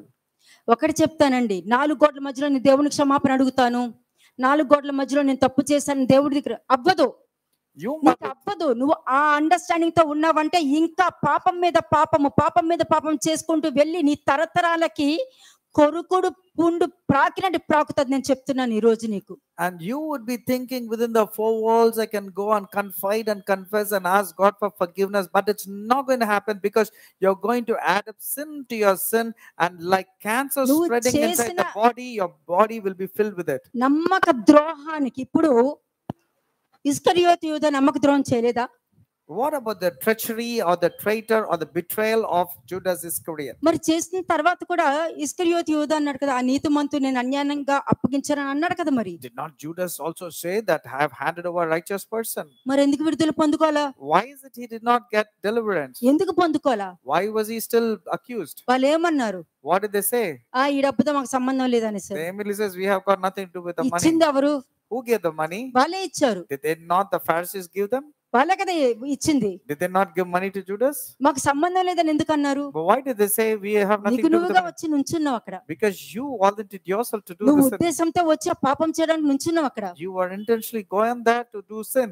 నీకు తెలియకుండానే ఆ ధనం తీసేసుకున్నావు And without your knowledge, you took that money. కదా. తీసేసుకొని నీకు నువ్వే కూర్చుని ఏమనుకున్నావు, ఆ నీతిమంతుని అప్పగించాలని అనుకుంటున్నావు. And then you were brooding to yourself, telling that I have handed over a righteous person. వెళ్ళావా? ఆ Did you go? క్రూసిఫిక్షన్ దగ్గరికి వెళ్ళావా? Did you go to the point of being పోనీ ఆ కాలు మీద crucified? పడి ఏడ్చావా? Did you go and cry at the feet నాకు of Jesus? క్షమించమని అడిగావా Did నువ్వు? you ask Jesus forgiveness? లేదు. No, you did not. అందుకనే ఏం చేసావు? What did you do? ఉరేసుకుని చచ్చావు You hanged yourself. కదా. అందుకనే వాక్యం క్లియర్ గా చెప్పింది, ఇస్కరియోత ఎంచుకున్న మార్గంలోనికి మీరు వెళ్ళొద్దు అని. That's the reason the word clearly says, don't go walk in the way of Judas Iscariot. అది వాళ్ళ understanding. That is their understanding. కానీ ఫిలిస్తీన్లు అలా చేయలా. But Philistines were not so. ఫిలిస్తీన్లు అలా ఆలోచించలా. They didn't think like that. ప్రతి వాళ్ళలో ఒక మంచితనం ఉంటది There is a good that you can find in every person. కదా. ఏ ఫెరో యొక్క పిల్లల్ని పెళ్లి చేసుకోవద్దు అని చెప్పి సంసోన్తో చెప్పారో, అదే మన యోసేపు ఐగుప్త అమ్మాయినే కదా చేసుకున్నాడు. Though it was told, don't get married to the pharaohs or the Egyptians, did not Joseph go and marry Pharaoh's daughter? ప్రతి దానికి కన్సిడరేషన్ ఉంటది. There are considerations in the sight of ప్రతి God. దానికి ఉంటది. There are always వాళ్ళతో నేను considerations. పోల్చుకోకు. You don't have to compare with అలాగే the person who's గుంటె considered. పోల్చుకో. But if you are like the person who's considered, నువ్వు you can ఒకరికి talk. నమ్మక ద్రోహం చేసావంటే నమ్మక ద్రోహంతోనే పోతావు. If you betray someone, you will also be betrayed. నువ్వు ఒక్కరికే చేస్తావు, కానీ దేవుడు 100 మంది నీకు నమ్మక ద్రోహం చేసేటట్టు చేస్తారు. You could have betrayed one person, but God will ensure that thousands or hundreds of people will betray you. కదా. ఇక్కడ ఫిలిస్తీన్లు ఒక స్టేట్ వాళ్ళు తీసుకొచ్చారు The మందసాన్ని. Philistines brought first to one particular city of the Philistia. అందరూ వెళ్ళలేదు యుద్ధం చేయడానికి. Not everybody went to the battlefield. కానీ సఫర్ అయింది ఎవరు? But who suffered? Entire. The entire state of Philistines అంటే suffered. నీ ఒక్క నమ్మక ద్రోహం ఎంటైర్ నీ తరాలు అనుభవించాల్సి వస్తుంది. And because of your betrayal, your entire generation will be punished. నేను దేవుడి దగ్గరికి వెళ్తా, దేవుడి దగ్గర క్షమాపణ అడుక్కుంటా కాదు. It's not like you go and say, I have asked forgiveness from God. తన వాడు ఎవరో, పరిశుద్ధుడు ఎవరో యెహోవాయే కనుగొంటారు. నువ్వెవరు చెప్పడానికి? God knows who belongs to us and who's not his. Who are you to therefore say about it? సాతాను కూడా వచ్చాడు, నువ్వు దేవుని కుమారుడు అయితే. Satan also came to Jesus and said, if you're truly నువ్వు the son దేవుని of God, కుమారుడు అయితే, if you're truly the son of God, he challenged లేకపోతే you. ఒకటి నువ్వు దేవుడు కుమారుడు అయితే అని అన్నాడు, రెండోది నాకు మొక్కు అన్నాడు. ఈ రెండు మాత్రం బాగా జరిగింది అక్కడ. And he said, if you're truly the son of God, he said another half. And another place he said, if you're truly the son of God, bow down to me. కానీ మనుష్య కుమారుడు అక్కడ లొంగలేదు. But the son of God, that is Jesus, did not submit to యోబు Satan. లొంగలేదు Neither did Job. కదా. మరి మిగతా వాళ్ళు ఎందుకు లొంగుతున్నారు? But why others are easily giving to Satan? ఎందుకు నమ్ముతున్నారు మరి? Why are they giving way to Satan? ఆలోచించండి. Think about ఇప్పుడు it. యోసేపు మీద పోతిఫర్ భార్య నింద వేసింది, అది ప్రపంచం ఊరంతా నమ్మారు. Potiphar's wife accused Joseph falsely and all the people believed. కానీ ఆ నీతిమంతుణ్ణి దేవుడు ఎక్కడ ఏ స్థాయిలో పెట్టారు? So what did God do to Joseph? Did he not గుంటలో exalt him? పడిపోయిన వ్యక్తి పోతిఫర్ దగ్గర ఆ పొజిషన్ లో ఉన్నాడు. And when he was fallen in the pit, though he went to Potiphar's related thing, he was మరలా exalted నింద high. వేశారు, Again they blamed him. తీసుకెళ్లి జైల్లో వేశారు. They put him behind bars. జైల్లో కూడా ఆ పొజిషన్ లోనే ఉన్నాడు Even in the jail, he was exalted. కదా. జైల్లో నుంచి తర్వాత ఓర్పుతో ఓపికతో 2 సంవత్సరాల తర్వాత బయటకు వచ్చాడు. And then with his endurance and patience, he came out of the jail. బయటకు Also. వచ్చా కూడా నీతిమంతుడు ఎప్పుడు ఆ పొజిషన్ లోనే ఉంటాడు. A righteous position will always ఎన్ని be నిందలైనా exalted. రాని, ఎన్ని అవమానాలైనా రాని, ఎంత నిజమని చెప్పినా దేవుడు అన్నవాడికి నీతి మంచి తెలుసు. God knows righteousness and goodness and truth. No matter Kada. what you say, it's not going to come to pass. దేవుడు నీలాగా పనికిమాలిన వాడు కాదు Don't think అబద్ధ God సాక్ష్యాన్ని నమ్మడానికి. God is not a useless person like you to believe in gossip and falsehood. ఎందుకంటే వాక్యమే చెప్తుంది స్కౌండ్రల్స్ అని. Because the word of God clearly mentions them as నువ్వు scoundrels. దేవుడి ప్రేమ ఎంత ఉన్నా, దేవుడు అంటే నాకు చాలా ఇష్టమని ఎంత చెప్పినా, ఒక స్కౌండ్రల్ లాగా నువ్వు ప్రవర్తిస్తున్నప్పుడు నీ క్రియలు అందరికీ కనబడుతున్నాయి, అది నువ్వు రియలైజ్ అవ్వవు. No matter you say you love God, your behavior is like a scoundrel and you're not even realizing that you're categorized కానీ like ఆ that. విధమైన ప్రవర్తన ఇక్కడ లేదు.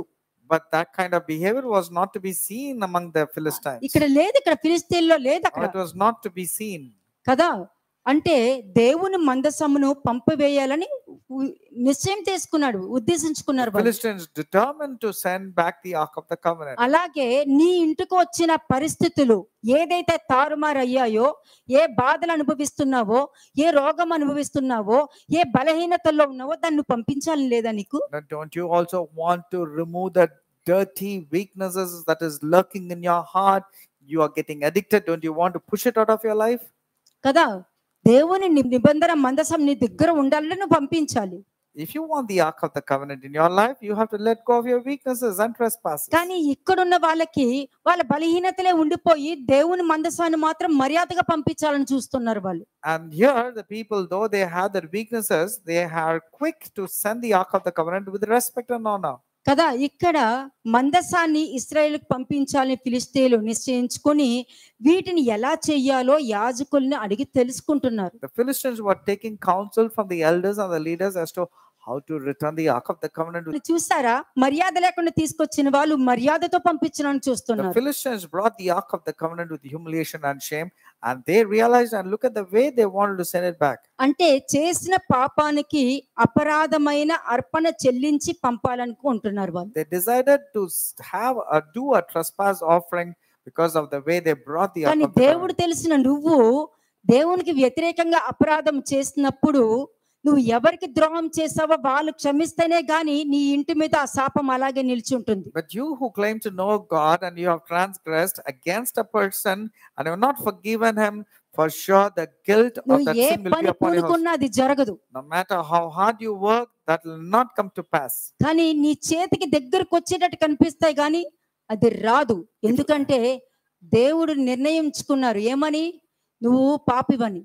God has decided that you are already categorized as a sinner. No matter how hard you work, it will appear as if the blessing is coming close to you, but it will not come inside you. మనం or near వాక్యం to you. గుర్తెచ్చుకోవచ్చు, దేవుడు పాప కోసం వచ్చారని. You might recollect a word which says God indeed came for sinners. ఎందుకంటే నిజమైన పాపి పాపము నుండి బయటికి రావడానికి ఇష్టపడతారు, అందుకనే ఆయన వచ్చారు. A true repentant sinner would like to come out of his sinful nature, and that's the reason why Jesus came. వీళ్ళలో ఉన్నది ఏంటంటే 4th verse చదవండి ఇప్పుడు. Now read the 4th verse. verse 4. First Samuel chapter 6 verse 4. ఫిలిష్తీయులు మనము ఆయనకు చెల్లింపవలసిన అపరాధార్థమైన అర్పణం ఏదని వారిని అడుగగా, వారు మీ అందరి మీదను మీ సర్దారుల అందరి మీదను ఉన్న తెగులు ఒక్కటే గనుక ఫిలిష్తీయుల సర్దారుల లెక్క చొప్పున 5 బంగారపు గడ్డల రూపములను 5 బంగారపు పందికొక్కులను చెల్లింపవలెను.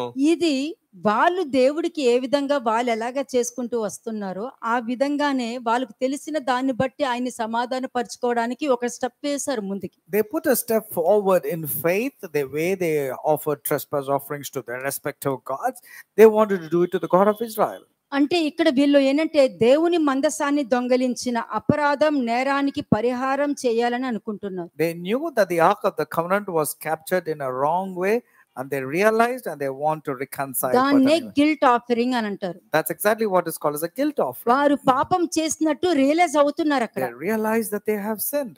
కదా, సడన్ సిచ్యుయేషన్ వచ్చేసరికి చాలా వాళ్ళు పానిక్ అయిపోయారు, ఏమవుతుందని తెలియకపోయింది వాళ్ళకి. When situations were beyond their comprehensions, they started panicking. They did not know what భయంలోనికి to do. వెళ్ళిపోయారు వాళ్ళు. Fear gripped their lives. దేవుడు తెలియని వ్యక్తుల యొక్క ఆలోచనలు బయటకు రావాలని అనుకుంటూ ఉంటారు. The people who do not know God would like to know how to come out of their problems and their thinking. వారికి దేవుని మందసము ఒక పెట్టి కాదు, కదిలించే ఒక బొమ్మ కూడా కాదు. For them, the Ark of the Covenant is neither a box or a toy that moves. ఎందుకంటే దేవుని శక్తిని అక్కడ వాళ్ళు గుర్తించారు. They recognize the Ark of the Covenant was a power of God. వాళ్ళు గుర్తించేశారు, అయ్యో అదొక ఒక పెట్టి కాదు, అది ఏదో మోసుకొచ్చేసాం అనుకున్నాము అని వాళ్ళు రియలైజ్ అవుతున్నారు అక్కడ. The Philistines realize it's just not a box that has been captured. They realize it's the power of అలాగే God. ఒక మనిషి మీద నిందలు వేసేటప్పుడు కూడా ఎవరి మీద వేస్తున్నారు, ఎందుకు వేస్తున్నారు, దేనికి వేస్తున్నారు అని తెలుసుకోవాలి. నీలో ఏ పాపము లేదు, నేను ఏ తప్పు చేయలేదు, ఏ పాపము చేయలేదు, నేను నీతినే జరిగిస్తున్నాను అని నువ్వు అనుకుంటున్నావు అంటే అప్పుడు నువ్వేదైనా చేయి. కానీ నువ్వే భ్రష్టత్వముకు దాసులై ఉంటూ నీతిమంతులుగా ప్రవర్తించారంటే నువ్వు చేసినది నీ నెత్తి మీదుగా వస్తుంది. And when you are blaming somebody, analyze, because you already are a disqualified person yourself in some way or the other. So who are you to call other person as a sinner? ఎందుకంటే వాళ్ళు realise అవుతున్నారు అక్కడ. But the Philistines were realizing about their mistakes. 3వ వచనంలో ఏం మాట్లాడారు? 1 సమూయేలు 6:3 చూడండి మళ్ళీ. మొదటి సమయంలో 6వ అధ్యాయము 3వ వచనం. వారు ఇశ్రాయేలు దేవుని మందసమును పంపివేయ ఉద్దేశించిన ఎడల ఊరికయే పంపక ఏ విధము చేతనైనను ఆయనకు అపరారార్థమైన అర్పణ చెల్లింపి పంపవలెను. అప్పుడు మీరు స్వస్థత నొంది ఆయన హస్తము మీ మీద నుండి ఎందుకు తీయబడక ఉండెనో మీరు తెలుసుకొందురు. ఆయన హస్తము మీ మీద నుండి ఎందుకు తీయబడక ఉండునో మీరు తెలుసుకుంటారు. Then you will be healed and it will be known to you why his hand is not removed from you. ఇక్కడే చాలా మంది ఫెయిల్ అవుతూ ఉంటారు. This is where many people fail. ఎందుకంటే పరిస్థితులు మారేసరికి పరిస్థితులను చూస్తారు. ఆ పరిస్థితులు రావడానికి కారణం మిగతా అందరి మీద వేసేస్తారు. వాళ్ళలోనే ప్రాబ్లం ఉంటది కానీ అందరి మీద వేస్తారు. When situations అదే are not వాళ్ళకి favorable, సాటిస్ఫాక్షన్, వాళ్ళకి satisfaction. this is the saddest part of a person who would like to blame others for their downfall instead of searching for the mistakes and trespasses that that person has rendered. కదా, ఒకడు తోడేలు ఉంటాడు కానీ తోడేలు ఉండి కూడా నేను గొర్రెనే అని చెప్పుకుంటాడు. There be a person like fox, but he will say, I have the character like a sheep. కాబట్టి నేను గొర్రెనే అని బయటికి వెళ్ళిపోతావు. Though being a fox, you'll go out. అయినా కూడా నీ తోడేలు స్వభావమే బయటకు వస్తది. Even though you claim to be a sheep, your fox character will be visible to నిన్ను నువ్వు others. బయలుపరుచుకున్నాక కూడా మళ్ళీ ఎదుటి వాళ్ళ మీద నింద వేస్తావు. Though you expose yourself, you go about, you would like to blame others for your అంటే mistakes. అక్కడ కూడా ఏం చూపించుకుంటున్నావు? నువ్వు తోడేలుగా బయటకు వచ్చాక కూడా నేను గొర్రెనే అని చూపించుకోవడానికి మిగతా వాళ్ళ మీద నింద వేస్తూ ఉంటావు. You want to show that you are a sheep, knowing very well that you are a wolf, and you want to blame others for your mistakes. చూడండి ఒకసారి లేవియ కాండము 5వ అధ్యాయం 6వ వచనం. ఒక్కసారి ఉండాలి. పరిస్థితులు ఇలా ఉన్నప్పుడు దేవుని హస్తం నా మీద ఉంది, దాని నుండి నేను ఎలా బయటికి రావాలని ఆలోచించాలి. కానీ నేను యోబుకే కష్టాలు వచ్చాయి అనుకుంటున్నావు కానీ యోబు మీద దేవుడు కోపం లేదు, కానీ నీ మీద దేవుడు కోపం ఉంది, అది గుర్తుపెట్టుకో. The Lord God is not at all angry at Job, but he is angry at you because the way Job, though he didn't have any sin, he was sustaining himself in the faithfulness of God. But you are quick in blaming others for your downfall. చదవండి. Leviticus chapter 5 verse 6. లెవియ కాండము 5వ అధ్యాయము 6వ వచనము. తాను చేసిన పాప విషయమై యెహోవా సన్నిధికి మందలో నుండి 6 గొర్రె పిల్లలనే గాని 6 మేక పిల్లలనే గాని పాప పరిహారార్థ బలిగా అర్పింపవలెను. అతనికి పాప క్షమాపణ కలుగునట్లు యాజకుడు అతని నిమిత్తము ప్రాయశ్చిత్తము చేయును. ఆ కాలం నుండి ఈ కాలం వరకు ఏనంటే యాజకుడు, నువ్వు నిజంగానే పాపం చేసావంటే యాజకుడి దగ్గర, ప్రవక్త దగ్గర నీకు క్షమాపణ దొరకాలి. If you have sinned, you have to get forgiveness from a priest or a prophet. అప్పుడు అతను నీ పక్షమున ప్రార్థన చేస్తాడు. అప్పుడు మరలా నీకు విడుదల కలుగుతుంది. And if your repentance is genuine, then the priest or the prophet will pray on your behalf, and then you will get deliverance. 15వ వచనం చూడండి ఇప్పుడు. వర్స్ 15 15వ వచనం. ఒకడు యెహోవాకు పరిశుద్ధమైన వాటి విషయంలో పొరపాటున పాపము చేసిన ఎడల, తెలియకుండా చేసినా కూడా, That means if someone is innocent of their sins, తాను చేసిన అపరాధమునకు నీవు ఏర్పరచు వెల చొప్పున పరిశుద్ధమైన తులముల వెలువ గల నిర్దోషమైన పొట్టేలను మందల నుండి అపరాధ పరిహారార్థ బలిగా యెహోవా యొద్దకు వారు తీసుకొని రావలెను. నెక్స్ట్, పరిశుద్ధమైన దాని విషయంలో తాను చేసిన పాపము వలన నష్టము ఇచ్చుకొని దానితో 5వ వంతు యాజకునికి ఇయ్యవలెను. ఆ యాజకుడు అపరాధ పరిహారార్థ బలియగు పొట్టేల వలన అతని నిమిత్తము ప్రాయశ్చిత్తము చేయగా అతనికి క్షమాపణ కలుగును. ఒకరికేమో అపరాధ పరిహారార్థ బలి అంటే ఆ బలి నుండి వారికి విడుదల కలగాలని చెప్పి 6వ వచనంలో ఉంది.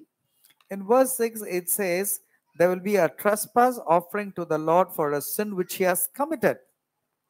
కదా, ఇక్కడ ఏంది? పాప క్షమాపణ కలగాలని చెప్పి 6వ వచనంలో ఉంది. In verse 6 it says that person should make an atonement for him concerning his sins. 16వ వచనంలో ఏముంది? But what is to be found in 16th verse? ఆ యాజకుడు అపరాధ పరిహారార్థ బలియగు పొట్టేల వలన అతని నిమిత్తము ప్రాయశ్చిత్తము చేయగా అతనికి క్షమాపణ కలుగును. So the priest shall make atonement for him with the ram of the trespass offering, and it shall be forgiven him. కదా, కానీ వాక్యం ఏం చెప్తుంది? What does the word say? మనిషి కుమారుడు మీ అపరాధాలకి బలి అర్పించేశారు. The అయినా son- కూడా మరలా పాపం చేస్తే ఎవరిని తీసుకొస్తారు బలి The Son ఇవ్వడానికి? of Man has already offered the sacrifice once for all for you. But if you అందుకనే repeat your మరలా sins, ఆయన సిలువ వేస్తున్నారు. but if you repeat your sin, who is going to pay a sacrifice? Are you not crucifying Christ again? ఆయన రక్తం పెట్టి నేను మిమ్మల్ని కొన్నాను అని అన్నారు. The Lord said that he have been bought at a price by his అంటే blood. ఆ యాజకునికి కూడా డబ్బు చెల్లించేశారు ఆయన రక్తం ద్వారా. That means he has offered the price even to being a బలి priest. ద్వారా నీకు అపరాధము నుండి బయటకు తీసుకొచ్చేసారు, పాప క్షమాపణ ఇచ్చేశారు. Through the sacrifice of his own life, he has brought you out of the sinful life and made an atonement. ఆయన రక్తం ద్వారా నిన్ను కొనేశారు నీకు విడుదల చెయ్యాలని And he purchased you with his own blood. కదా. ఇంకొక పాయింట్ కూడా ఉంది 17. Verse 17. చేయకూడదని యెహోవా ఆజ్ఞాపించిన వాటిలో దేనినైనా చేసి అంతే, వాక్యం ఇదొద్దు, ఇది చెయ్యొద్దు, అది చెయ్యొద్దు, ఇలా ఉండొద్దు అని చెప్పినప్పుడల్లా పిల్లలు ఏమంటారు? ఎప్పుడు వద్దంటారు, వెళ్ళొద్దంటారు, చెయ్యొద్దంటారు, చూడొద్దంటారు, ఇదే చెప్తారు.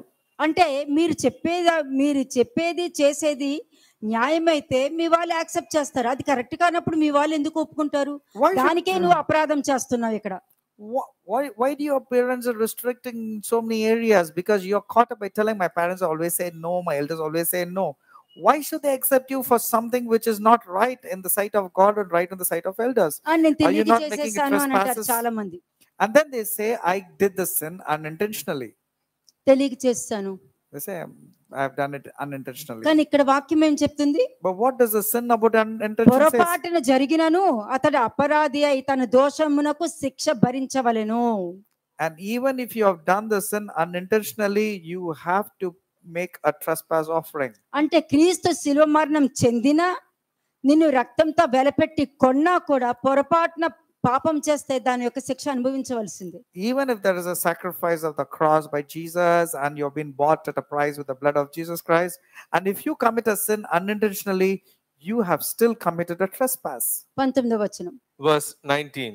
అది అపరాధ పరిహారార్థ బలి అతడు యెహోవాకు విరుద్ధముగా అపరాధము చేసినదని వాస్తవము. అంతే, It is a trespass. నువ్వు చేసిన పాపము, నువ్వు చెప్పిన అపరాధము, నువ్వు నమ్మిన నమ్మక ద్రోహము, ఇవన్నీ కూడా అపరాధంతోనే సమానం. నేను బాప్టిజం తీసుకున్నా, నేను పరలోకానికి పోతా, నాకు రక్షణ వచ్చింది, ఇవన్నీ సోది బయట పట్టండి, పక్కన పెట్టండి, దానివల్ల ఉపయోగం లేదు. There's no use when you keep on telling, I've been baptized, I speak in tongues and all these things and all, because that's not going to make you righteous. That's not going to take you to heaven. మరి ఇది పాత నిబంధన అనుకుంటే క్రొత్త నిబంధనలో కూడా అదే చెప్తుంది. ఉద్దేశపూర్వకమైన పాపం చేస్తే ఇంక బలి పని చేయదని చెప్పేసింది. If you say this is from the Old Testament, from the book of Hebrew, which is New Testament, says, if you sin intentionally, there is no more effective of the blood that is shed up for you. తెలియక చేసిన దాని వలన కూడా నీకు నీ మీద అపరాధం ఉంటుంది, దాని శిక్ష. And you have sinned unintentionally, but still it is a trespass. What about the punishment? నువ్వు తెలియక చేశాను నువ్వు చెప్పి వదిలేసుకుంటావు, కానీ అది మాత్రము నీ ఇంటి మీద తిరుగుతూనే ఉంటది. అది You might still claim and say, these sins are unintentionally done by me. But what about the punishment? It will keep on going, revolving in your house. ఇక్కడ ఏం కనబడుతుంది? What do you see here? ఒకటో point, పాపం వలన కలిగిన నష్టమును నాశనమును కలిగించిన రీతిగా వ్యక్తిగత పాపము జరిగితే అని వాక్యం చెప్తుంది. The consequences of sins and punishment if a person is done intentionally. అంటే నీ వల్ల ఒక కుటుంబానికి నష్టం కలిగిన, నాశనం కలిగిన, నువ్వు వ్యక్తిగతంగా ఉద్దేశంగా నీ ఈగో వలన నువ్వు పాపం జరిగించావంటే దానికి బలి పని చేయదు. కాబట్టి నువ్వు క్రీస్తుని నమ్మినా నమ్మకపోయినా ఒకటే, పాప క్షమాపణ దొరకదు. నువ్వు 1 John 1:9 1:7 ఎన్నైనా చెప్పుకున్నా కూడా పని చేయదు. మరణకరం గల పాపంలోనే నువ్వు ఉంటావు. If you intentionally hurt or harm another person's life or the reason for dooming that family, whether it is intentional or unintentional, it has been an individualized sin. For sure, the blood of Jesus Christ will not be effective in your life. No matter you claim and says 1 John 1:9, which says, if I confess the sins, he is able and just to forgive and cleanse me from all my unrighteousness. It's not valid in your life. క్రీస్తు శిలువ మరణం పొందిందే ఈ పనికిమాలిన ప్రవర్తన, ఈ పనికిమాలిన స్వభావం ఉండకూడదని. The Lord God offered the sacrifice on the cross so that you will not have those detestable characters inside చేసిన you. పాపాలన్నీ చేసేసి ఏదో బయటకు వచ్చేసాను అనుకుంటే సరిపోదు. నువ్వు రాలా, నువ్వు శరీరకంగా బయటకు వచ్చావేమో, హృదయంతో అక్కడే ఉన్నావు. You will say, I have come out of all my sinful nature. Actually, you have come from the physical body, but your heart is still there. కదా. అంటే ఫస్ట్ ఏంటి, నువ్వు ఇతరులకి ఇలా చెయ్యాలని ఉద్దేశంతో రెడీ అవుతావు చూడు, దానికి కూడా నువ్వు అపరాధం చెల్లించుకోవాలి ఆ రోజుల్లో. And when you are having an intention of causing harm to somebody else, you have to bear the brunt and the consequences of the sins for sure. రెండోది, నువ్వు జరిగించేసావు. And the second part is you have executed what you planned, ఆ which is evil. పనికి నష్టము నాశనము ఇతరులకు ఎవరైనా కలిగిన ఎడల బలితో పాటు నష్టం కూడా నువ్వు చెల్లించుకోవాలి. ఇవి నువ్వు రియలైజ్ అవ్వలేదనంటే నువ్వు బ్రతికినా చచ్చిన వారితోనే సమానము. So not only you have to offer a trespass offering, but you have to compensate the loss for what the other person have gone through. ఈ రెండు కూడా నువ్వు రియలైజ్ లేదనుకో, మూడోది ఏంటి తెలుసా? But if you don't realize these 2 points, you know what's the third point? మూడోది ఏంటంటే దేవునికే విరోధంగా పాపం చేసావు. అంటే నువ్వు ఎంత వాక్యము వింటూ కూడా, వాక్యం విన్నాక కూడా ఈ ప్రవర్తన నీలో ఉందంటే నువ్వు సాతాను సంబంధివి, దేవుడికి సంబంధించిన And the వాడు కాదు. third category is you have sinned and rebelled against God himself. That means you have caused sin intentionally. You can never be a child of God. You belong to Satan. అంటే ఇవి ఎప్పుడు మనసులో ఉంచుకోవాలి. ఇటువంటి ప్రవర్తన ఏదైనా నాలో ఉందా? ఒకవేళ చెప్పుడు ఏమీ లేదు, ఒక కుటుంబాన్ని నాశనం చేయాలనుకున్నప్పుడు అది నువ్వు చెప్పినప్పుడు నువ్వు నమ్మవనుకో, నువ్వు కూడా పాలబాకసులు అయిపోతావు. నువ్వు అక్కడికి వెళ్ళి చేయనవసరంలా. You don't have to directly go and involve in destroying or defaming that family. But if you believe in the gossip, you are as good as a partaker. 1 Samuel 6:5 చూడండి. 1 Samuel chapter 6 verse 5. మొదటి సమయంలో 6వ అధ్యాయము 5వ వచనం. కాబట్టి మీకు కలిగిన గడ్డలు గాను భూమిని పాడు చేయు పందుకొక్కులు గాను నిరూపింపబడిన గడ్డలను చుంచులను చేసి పంపించి ఇశ్రాయేలు దేవునికి మహిమ చెల్లింపవలెను. అప్పుడు మీ మీదను మీ దేవతల మీదను మీ భూమి మీదను భారముగానున్న తన హస్తమును ఆయన తీసివేయును కాబోలు అంటే అక్కడ కూడా కన్ఫర్మేషన్ లేదు. నువ్వు హృదయపూర్వకంగా చేస్తేనే జరుగుద్ది అక్కడ. That means it's not a confirming part. You need to do it wholeheartedly. ఇక్కడ ఏం కనపడుతుంది? What do you see నీకు here? కలిగిన గడ్డలు, రోగం. The tumors are also called as hemorrhoids. రోగమే కాదండి, పరిస్థితులు ఏదైనా ఉండనియండి. It can be any kind of sicknesses. అప్పుల్లోకి వెళ్ళిపోవడము, అప్పుల నుంచి బయటకు రాకపోవడము, ఇవన్నీ కూడా దేవుడు కోపము, దేవుడు ఉగ్రతే. Even having financial loss, not able to come with a financial stability, all these are related to the anger of ఏది God. చేయాలన్నా ఎవరో వచ్చి చెడగొడుతున్నారంటే వాళ్ళు పందుకొక్కులతో సమానం. కాబట్టి పందుకొక్కుల్లా కూడా ఎవరు ఉండదు. If you want to go and do something and someone is coming and spoiling, they are like the bandicoots or the rats. You not to be like rats. పందుకొక్కులు లాంటి మనుషులు ఉంటారు. Because there are many people like the rats who will go on spoiling other people's lives. అందుకే ఇక్కడ ఏమంటున్నారంటే ఏ గడ్డలు మీ దగ్గర ఉన్నాయో, So whatever emerald or hemorrhoids or tumors you have, కదా, ఏ గడ్డలను చుంచులను చేసి పంపించి ఇశ్రాయేలు దేవుని మహిమను చెల్లించవలెను. so therefore you need to make golden emeralds or hemorrhoids or tumors and also make the golden mice. అంటే నీ పరిస్థితులను బట్టి, నీ ఆలోచన బట్టి, నీ హృదయ ఆలోచన బట్టి, నీ నోట్లో నుండి వచ్చే మాటలను బట్టి, ఎవరి మీద నువ్వు నెగిటివ్ గా మాట్లాడి, ఎవరి గురించి నువ్వు అబద్ధంగా మాట్లాడావో వారిని బట్టి నువ్వు ప్రవక్త దగ్గరకు వచ్చి నువ్వు చెల్లించవలెను అనంటే నువ్వు అక్కడ ఒప్పుకోవాలి. అక్కడ Confess to the prophet and exactly the way your intention of defaming and derailing and assassinating the character of a person, you have to come exactly and అతను confess. ప్రార్థన చేస్తే క్రీస్తు రక్తముతో మరలా నిన్ను కొనడం జరుగుద్ది. And if the prayer of an effective person is righteous and is good, then you will be bought back at a price, which is the blood of Jesus Christ. ఇక్కడ వీళ్ళు ఏమంటున్నారు? అప్పుడు మీ మీద ఉన్న రోగాలు మీ దేవతల మీద ఉన్నది, అంటే మీ బలి మీద ఉన్నది, మీ భూమి మీద ఉన్న భారము ప్రతిదీ కూడా తీసివేయబడును అని వీళ్ళు మంచిగా అండర్స్టాండ్ చేసుకున్నారు. దేవుడి గురించి తెలియకపోయినా మంచి అండర్స్టాండింగ్ ఉంది వీళ్ళకి. Then perhaps you will lighten his hand from you, from your gods and from your land. That means their understanding was really good. 17 and 18 verses చూడండి. 17-18 వచనంలో verses 17 and 18.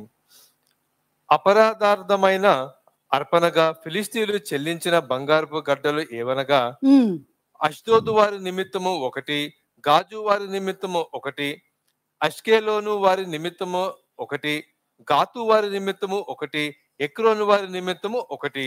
అంటే ఎంటైర్ దేశం అంతా. అంటే ఇప్పుడు నువ్వు ఏదైనా పాప క్షమాపణ కోరుకోవాలంటే నేను ఒక్కదాన్ని తప్పు చేశా, నేను ఒక్కడిని తప్పు చేశా కాదు, నీ తప్పు విషయంలో నీ ఇంట్లో వాళ్ళందరి పేర్లు నువ్వు చెప్పు ఒప్పుకోవాలి అక్కడ. ఎందుకంటే వాళ్ళందరినీ కూడా నమ్మించి ద్రోహం చేసావు కాబట్టి. It's not just you alone going and telling I have sinned, but you have to tell the names of all your family members and say I have cheated and deceived each and every family member నా of వలన mine. వాళ్ళందరికీ కూడా విడుదల కలగాలని నువ్వు కోరుకోవాలి అక్కడ. You need to pray, cry out to God. God, because of me, they should not be put into trouble. Please bail them out of that. 18వ వచనం చూడండి. వర్స్ 18. ప్రాకారము గల పట్టణముల వారేమి, పొలములోని గ్రామముల వారేమి, ఫిలిస్తీయుల 5 సర్దారుల పట్టణముల అన్నిటి లెక్క చొప్పున బంగారపు పందికొక్కులను అర్పించిరి. వారు యెహోవా మందసమును దింపిన పెద్ద రాయి దీనికి సాక్ష్యము. నేటి వరకు ఆ రాయి బెత్షెమెషు వాడైన యెహోషువ యొక్క పొలములో ఉన్నది. రాయి అన్నది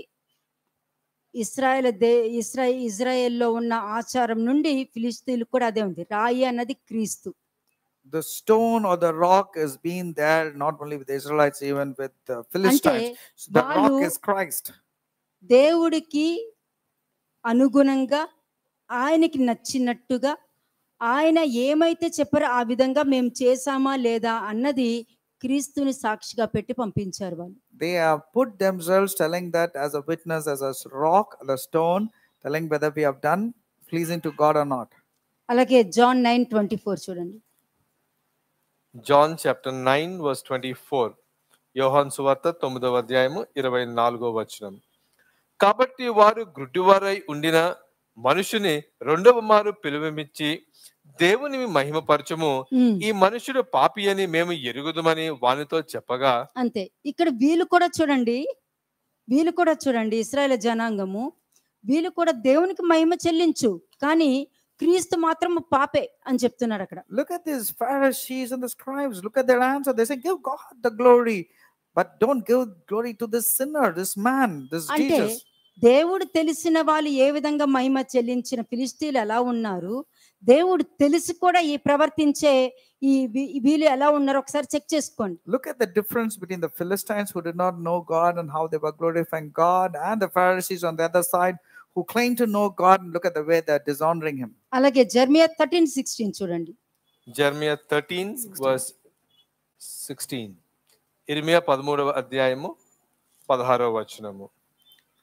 ఆయన చీకటి కమ్మ చేయక మునిపే, మీ కాళ్ళ చీకటి కొండలకు తగలక మునిపే వెలుగు కొరకు మీరు కనిపెట్టుకొని చుండగా, ఆయన దాన్ని గాఢాంధకారముగా చేయక మునిపే మీ దేవుడైన యెహోవా మహిమ గలవాడని ఆయనను కొనియాడుడి. అంతే, వీళ్ళు అదే చేశారు. That's what the Philistines did. ఫిలిస్తీయులు దేవునికి మహిమ చెల్లిస్తే దేవుడు తెలిసిన వ్యక్తులు ఎలా ఉంటున్నారు? The Philistines who did not know God, the way they were glorifying and honoring God, and the people who know God. మతం తీయనవసరం లేదు. You don't have to go into religion. మతాలు కులాలు ఏమీ వద్దు. There's nothing to do with the community or religion. ప్రవర్తనలోనే ఒక ఇశ్రాయేలీయుడు ఉంటాడు, ఒక అన్యుడు ఉంటాడు, ఒక ఫిలిస్తీయుడు ఉంటాడు, ఒక అమాలేకీయుడు ఉంటాడు, ఒక యెజబెల్ కూడా ఉంటది. Your character will be mixed like that of a Philistine or Israelite or an Amalekite or someone or the other. అలాగే ఒక యోబు ఉండొచ్చు, ఒక దావీదు ఉండొచ్చు, ఒక యోసేపు కూడా ఉండొచ్చు, ఒక రూతు ఉండొచ్చు, ఒక దెబోరా కూడా ఉండొచ్చు. On the contrast, you can have a character like that of a Job or a Ruth or a Deborah or David or any good character. ఒక ఎస్తేర్ కూడా ఉండొచ్చు. Or even like Esther. కదా? అంటే ఇప్పుడు వరకు మీరు విన్న దాంట్లో మీరు చూసారంటే ఏ విధంగా ఫిలిస్తీయులు వీటికి కారణము దేవుడే అని తెలుసుకొని ఏ విధంగా దాని నుండి స్వస్థత పొందుకోవాలనే మార్గం ఎంచుకున్నారే గాని అయ్యో నాకు ఈ కష్టం ఉందని కష్టాలను ఎక్కువ పెంచుకోలేదు వాళ్ళు. Philistines did not focus on the problems or did not increase the problems. In fact, they were looking for solution as to how to reconcile with God and how to please the God of Israel. కానీ revolution 16:9 చూడండి, అక్కడ అసలు చివరికి మనుషులు ఏ విధంగా మారిపోతారో చూపిస్తాను మీకు. And let's see from Revelation 16 verse 9 as to how people will become so cruel and they will change. ప్రకటన గ్రంథము 16వ అధ్యాయము 9వ వచనం. Revelation 16 verse 9. కాగా మనుషులు తీవ్రమైన వేడిమితో కాలిపోయి ఈ తెగుళ్ళ మీద అధికారము గల దేవుని నామమును దూషించిరు గాని. అంటే మనుషులు ఎంత వాక్యం విన్నా, ఎంత వాక్యం ముందు పెట్టి చూపించినా కూడా దేవుని నామాన్ని దూషిస్తారు. ఎలాగా? ఏదో చెప్తున్నారు, దేవుడు ప్రేమ కలిగింది, ఇవేమీ లేవు, అవన్నీ ఏదో చెప్తున్నారు. ఇది ఆశీర్వాదానికి వారసులు అవడానికి దేవుడు పిలిచారు, కానీ దేవుడి నామానికి దూషణ తీసుకురావడానికి పిలవలేదు. అది గుర్తు పెట్టుకోవాలి. You have to remember that you have been called to inherit a blessing, so that you will speak blessing, not that you be the reason to blaspheme the name of God. కదా, ఫిలిస్తీన్లు ఏ విధంగా ప్రవర్తించారు, చివరికి మనుషులు ఈ స్థితికి దిగజారిపోతారంట. And look at the way Philistines were turning towards God, but in the end you will see the people అంటే like Revelation తెగుళ్ళ 16:9. మీద అధికారం కలిగిన దేవుణ్ణే దూషిస్తున్నారంటే వాళ్ళు ఇంకా మరణకరం గల పాపంలో ఉన్నవారే. వాళ్ళకి పాప క్షమాపణ లేదు, ఉద్దేశపూర్వకమైన పాపం చేసిన వాళ్ళు. The Lord God కానీ has the, దేవుడు అంటారు ప్రభువా ప్రభువా అని మాత్రం తప్పక పిలుస్తారండి. వాళ్ళే పిలుస్తారు, అందరూ పిలవరు. the Lord has, వాళ్ళకే ఆ ప్రివిలేజ్ దొరికింది. the Lord has the power over all these plagues, but look at these so-called Christians and so-called nominal people. They call upon the name of the Lord, but their behavior is totally different. కానీ ఆయనకి మహిమ తీసుకురారు. ఆయనకి మహిమ ఏంటంటే నేను చేసిన దానికి నేను అనుభవిస్తున్నానని మహిమ తీసుకురావట్లేదు. అంటే కుడివైపున ఉన్న దొంగ ఏమన్నాడు, నేను చేసింది కరెక్టే, ఆయన ఏ పాపము చేయలేదు అని అంటే అక్కడ దేవుడికి మహిమ తీసుకొచ్చాడు అతను. Bringing back glory to the name of the Lord is nothing but individualizing your sin and confessing, specifically telling, I have sinned against the Lord, like the thief, the other thief on the cross who said, I have sinned, not this man, he's innocent. అంటే ఫిలిస్తీయులు దేవునికి మహిమ చెల్లిస్తే దేవుడు తెలిసిన వ్యక్తులు దేవుని నామానికి దూషణ The తీసుకొస్తున్నారు. Philistines who did not know God were bringing glory and honor to God, reconciling with them, but the people who know God are defiling his name and bringing dishonor to his name. Revelation 14:7 చూడండి. Revelation 14:7 ప్రకటన గ్రంథము 14వ అధ్యాయము 7వ వచనము. అతడు మీరు దేవునికి భయపడి ఆయనను మహిమపరచుడి, ఆయన తీర్పు తీర్చు గడియ వచ్చును కనుక ఆకాశమును భూమిని సముద్రమును జలధారులను కలగజేసిన వానికే నమస్కారం చేయుడి అని అంతే. గొప్ప స్వరముతో చెప్పెను. ఈ వాక్యం ఎప్పుడు నెరవేరుతుందంటే నిజంగానే నువ్వు పాపం చేసి నమ్మక ద్రోహం చేసినప్పుడు, అది తెలుసుకున్నప్పుడు, ఎవరి జీవితంలో ఎవరి విషయంలో ఆ నమ్మక ద్రోహం చేశారో ఆ విషయంలో నువ్వు పశ్చాత్తాపం అంటే గడ్డలు వచ్చే వరకు కూడా వెయిట్ చేయి, అప్పుడే బాగుంటది. You need to really repent and realize till the point. But why do you have to get these tumors upon you and then come to the point? Do you really have to go through that phase? మరి నువ్వు ఎవరికి మహిమ చెల్లిస్తున్నావు, But to whom are you giving glory? ఎవరికి నమస్కారం చేస్తున్నావు? నమస్కారం చేసేవాడు తను తాను తగ్గించుకుని దిగుతాడు. To whom are you bowing down? And the one who bows down will be humble and will be humbling himself, going low. Revelation 11:13. Revelation 11:13 ప్రకటన గ్రంథము 11వ అధ్యాయము 13వ వచనము. ఆ గడియలోనే గొప్ప భూకంపము కలిగినందున ఆ పట్టణంలో 10వ భాగము కూలిపోయెను. ఆ భూకంపము వలన 7,000 మంది చచ్చిరి, మిగిలిన వారు భయాక్రాంతులై పరలోకపు దేవుని మహిమపరిచిరి. అంతే, వాళ్ళు ఎవరంటే దేవునికి భయపడి దేవుని నీతిని జరిగించేవాడు. బయట చూసి భయపడతారు కానీ వాళ్ళు మాత్రం క్షేమంగా ఉంటారు. The one who follows the righteousness of God is a righteous person. He will be not afraid of the things that are going around the world. He'll focus on God and will be happy. Malaki 2:2 చూడండి. మలాకి 2వ అధ్యాయము 2వ వచనం. Malachi chapter 2:2. సైన్యములకు అధిపతియగు యెహోవా సెలవిచ్చినదేమనగా మీరు ఆ ఆజ్ఞను ఆలకింపకయు నా నామమును గణపరచునట్లు మనఃపూర్వకంగా దానిని ఆలోచింపకయు ఉండిన ఎడల, అంటే ఆలకింపకంటే వాళ్ళు మాట వినలేదు, ఆలోచించలేదు. Next, that means they did not take heed or they did not listen to him. నేను మీ మీదకు శాపము తెప్పించి మీకు కలిగిన ఆశీర్వాద ఫలమును శపింతును, మీరు దానిని మనసులకు తెచ్చుకొన రైతిరి గనుక ఇంతకు మునిపే నేను వాటిని శపించి ఉంటిని. అంటే ఆల్మోస్ట్ తీర్పు తీర్చబడటం జరిగిపోయింది. Because you did not take it to heart, I've already cursed them already. That means the judgment has already been passed. దేవుడు శపిస్తారేంటి? But would you say, will God curse? Look at this reference. దేవుడు శపిస్తారేంటి అని చెప్పే ముందు నువ్వు ఏ విధంగా శపింపబడ్డావు నువ్వు తెలుసుకో. Before saying will God curse, you need to know that you're already దేవుడు cursed by God. శపించకపోతే నీ జీవితంలో బాగుండాలి. మరి If God has not cursed you, your life should be well. నువ్వు యోబు అంటాడు చూసావా, నేను పట్టినదంతా కూడా నేతిలోకి వెళ్ళి పడింది అని అంటాడు కదా. నేను పట్టిన ప్రతిదీ కూడా నేతిలోకి వెళ్ళి పడింది అంటే చేసిన ప్రతి పని సఫలమైంది. That means ఆశీర్వదించబడ్డాడు. దుష్టుల ఆశీర్వాదం కూడా అతనికి వచ్చింది. Job was telling whatever was touching was turning out to be blessing, and even the blessing of the wicked people came to Job. ఇక్కడ ఏం చూపించానంటే వాళ్ళు ఏ విధంగా అపరాధమైన అర్పణ చెల్లించారో, ఏ విధంగా చెల్లించారో దేవుడు తెలిసిన వ్యక్తుల్లాగా చెల్లించడం అన్నది చాలా గొప్పతనం అది. And it's a very great thing. Look at the way they had returned the Ark of the Covenant with the trespass మరి offering. దేవుడు వాక్యాన్ని పట్టుకుని వెళ్ళిపోతున్నావు, జీవగ్రంథం కూడా నీ ఇంట్లోనే ఉంటది కదా. వాళ్ళు తీసుకొచ్చినట్టే కదా. ఇప్పుడు దేవుడు వాక్య ప్రకారం ఆలకించకుండా, అంగీకరించకుండా, నువ్వు ఆలోచించకుండా నీ ఇష్టానుసారంగా నువ్వు ప్రవర్తించుకుంటూ నీకు నచ్చినట్టుగా వాక్యం చెప్పుకుంటూ వెళ్ళిపోతున్నావు అని అంటే, ఫిలిష్తీయులు ఆ మందసాన్ని తీసుకొచ్చి దాగోను గుడిలో పెట్టినట్టు మీరు కూడా మీ ఇంట్లో పెట్టుకున్నారు. అంతే, పెద్ద డిఫరెన్స్ ఏమీ లేదు. You also, after hearing the word of God, holding on to your weaknesses inside, going back to your house and making it bow down to Dagon. So there's no difference between you and the Philistines. ఎందుకంటే సాతాను చెప్తాడు కదా, నువ్వు నాకు మొక్కు, ఈ రాజ్యం అంతా నీకు ఇస్తా. Satan tells to Jesus, bow down to me and I will give you the glory of this world. ఈ రోజు నువ్వు జీవగ్రంథం ముందు పెట్టుకునే నువ్వు అందరికీ మొక్కేస్తున్నావు. And you're holding the word of God, but you're bowing down to everything that is అన్నిటికీ flesh. మొక్కేస్తున్నావు. Lust కి మొక్కేస్తున్నావు, నోట్లోంచి వచ్చే బూతులకి మొక్కేస్తున్నావు, అబద్ధానికి మొక్కేస్తున్నావు, అందరిని మోసం చేయడానికి మొక్కేస్తున్నావు, అందరికి మొక్కేస్తున్నావు కదా. Are you not bowing down to lust of the flesh, the eyes, and gossip, and believing in humans, depending on humans, and for everything you're submitting yourself, అంతా మొక్కేస్తున్నావు, except to God? మరలా దేవుడు అని అంటున్నావు. But with your mouth you say God. మరి ఏం తెలుస్తుంది?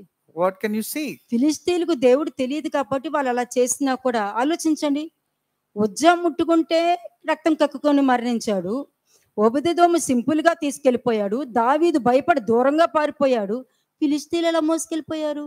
Now you need to think, Uzzah touched, he died. And how come Obed-Edom took the Ark of the Covenant without any problem? David was scared, he ran away. But what about the Philistines? How did they carry the Ark of the Covenant to their land? మనం అనుకోవచ్చు, ఫిలిష్తీయులకు ముట్టుకునే వాళ్ళకి ఏమో లేదే You might be thinking, why not to the Philistines? Like whatever happened to Uzzah? కదా. వాళ్ళు దేవుడికి తెలియదు.